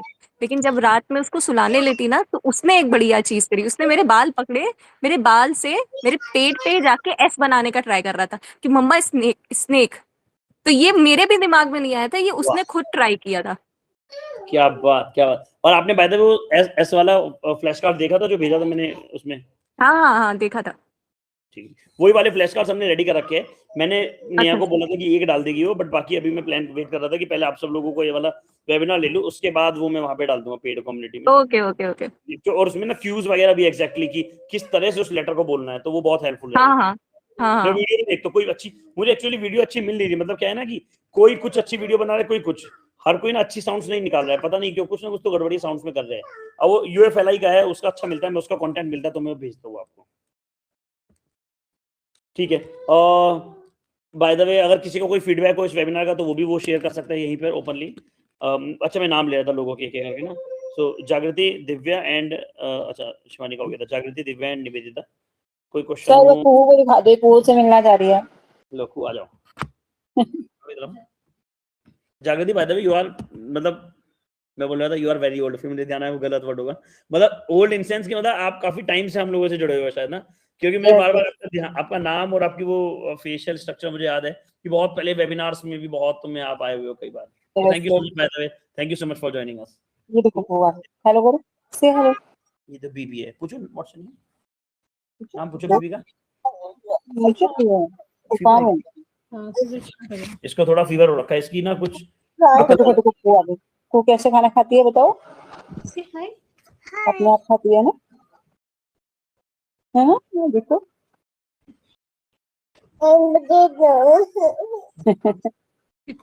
पूछो आपने खाना खाया? पूछो दीदी से पूछो तो ये वाली ये देखो अपने आप खाना खाती है, पूछो। अब भी क्या नहीं खाती? ये भी बीबी है ना? पूछो नाम पूछो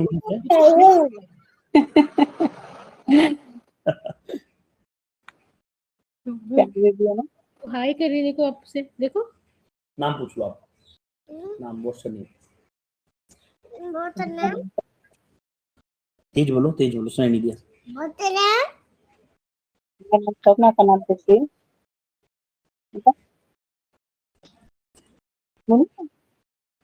अभी इसको ना कल से फीवर है, अभी फिर से बच्चे स्टक शुरू हो हो गया। जाते हैं, बच्चों का क्या है ना, एकदम चिल्लाएंगे, एकदम से कैमरा दी हूँ, फिर कैमरा दी हूँ हो जाती है। भाई क्यों बेइज्जती कराने में लगे रहते हैं, वैसे ऐब और एकदम कैमरा मैं कुछ बोलते नहीं, मैं तो बहुत चुप हूँ, मैं बहुत सीधा हूँ, मम्मी तो मुझे बिना बात में मारती है। चलो बाय करो दीदी को, बाय करो, बाय करो। सबको टेक केयर, बोलो टेक सबको केयर। बाय करो, हैप्पी टाइम्स। नहीं बाय नहीं, मेरे को क्वेश्चन पूछा था, किसी का रह गया वो क्वेश्चन कहीं, कोई फिर बाद में बोले मेरा नाम नहीं लिया।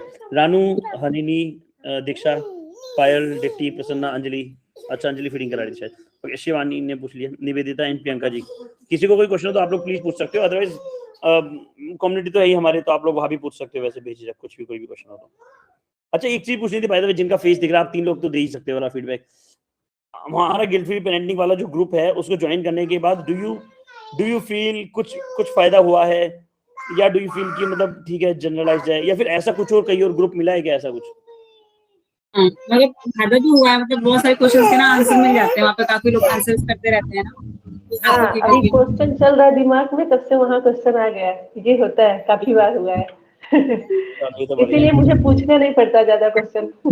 ऐसे बहुत लोग होते हैं, हाँ ऐसे वेबिनार्स में भी बहुत लोग आते हैं, और ग्रुप में भी बहुत लोग ऐसे जो बोलते हैं कि हम तो मतलब वो क्या कहते हैं ना, वो लोग रीड करते हैं खूब सारे, सब कुछ रीड करते हैं लेकिन पूछते नहीं है, और फिर उनसे बात होती है, जब फीडबैक हम बात करते हैं कि कैसा लगा एंड ऑल, तो बताते हैं कि मतलब हमारे सारे क्वेश्चन सब लोग पूछ रहे हैं, इतने क्वेश्चन है, सब लोग क्वेश्चन पूछते रहते हैं, तो हमें तो मजा आ रहा है, इसीलिए मैं आज नहीं बोली थी। Thank you so much Shivani. ठीक है, और बाकी किसी को कोई भी क्वेश्चन तो आप लोग वैसे भी पूछ सकते हो, मतलब वो बैलेंस बाइक के लिए जो आप बात किए थे ना, वो ज्यादा स्पेस चाहिए उसके लिए, जो यहाँ पे है नहीं, क्योंकि चारों तरफ से गाड़ियां आना जाना, तो इसलिए वो चल नहीं पा रहा है यहाँ पे। तो चाहिए फिजिकल के लिए। फिर तो आप उसका पुशअप बार पुल अप बार ले लो। और नॉर्मल साइकिल घर पे जो लिया है मैंने ना, वो घर रूम में ही राउंड राउंड करता है आराम से। स्कूटर जो होता है 3 साइड का स्कूटर लिया स्कूटर तो नहीं लिया, नहीं साइकिल लिया है, नॉर्मल साइकिल जो पैडल वाला रहता है, पैडल मार के चलाता है। अच्छा। जैसे कुहू हाफ पैडल मारती है ना, सेम वो भी ऐसे ही हाफ पैडल ही मारता है, अपन रोज फास्ट चलाता है। नॉर्मल साइकिल पे ना अच्छी दिखाओगी। नॉर्मल साइकिल पे दिखा दो शायद। नॉर्मल साइकिल जो है ना वो बैलेंस बाइक से तो बहुत बड़ी होती है। क्या लाइट दिखा दो, मैं दिखा दूं। जो नॉर्मल साइकिल होती है ना वो बैलेंस बाइक से बहुत ही बड़ी है, मतलब ऑलमोस्ट आधी वाली। तो मैं दिखाता हूँ लाइट जरा। अब देखो अगर आप कंपेयर कर पा रहे हो, ये वाली नॉर्मल साइकिल है और ये वाली बैलेंस बाइक है। हाँ सेम देखिए ना, ये भी मेरी ये जो साइकिल बैलेंस बाइक की हाइट इंक्रीज हो सकती है ना बाद में। आप सोचो कितना अंतर है। देखो इसकी हाइट यहाँ पे आ रही है, इसकी हाइट यहाँ पे आ रही है, उसकी हाइट वहाँ पे आ रही है। एनीवेज ये बढ़ सकती है। ये नहीं बढ़ सकता, ये नहीं बढ़ता, सिर्फ और सिर्फ ये बढ़ सकता है। यहाँ पे लगा था।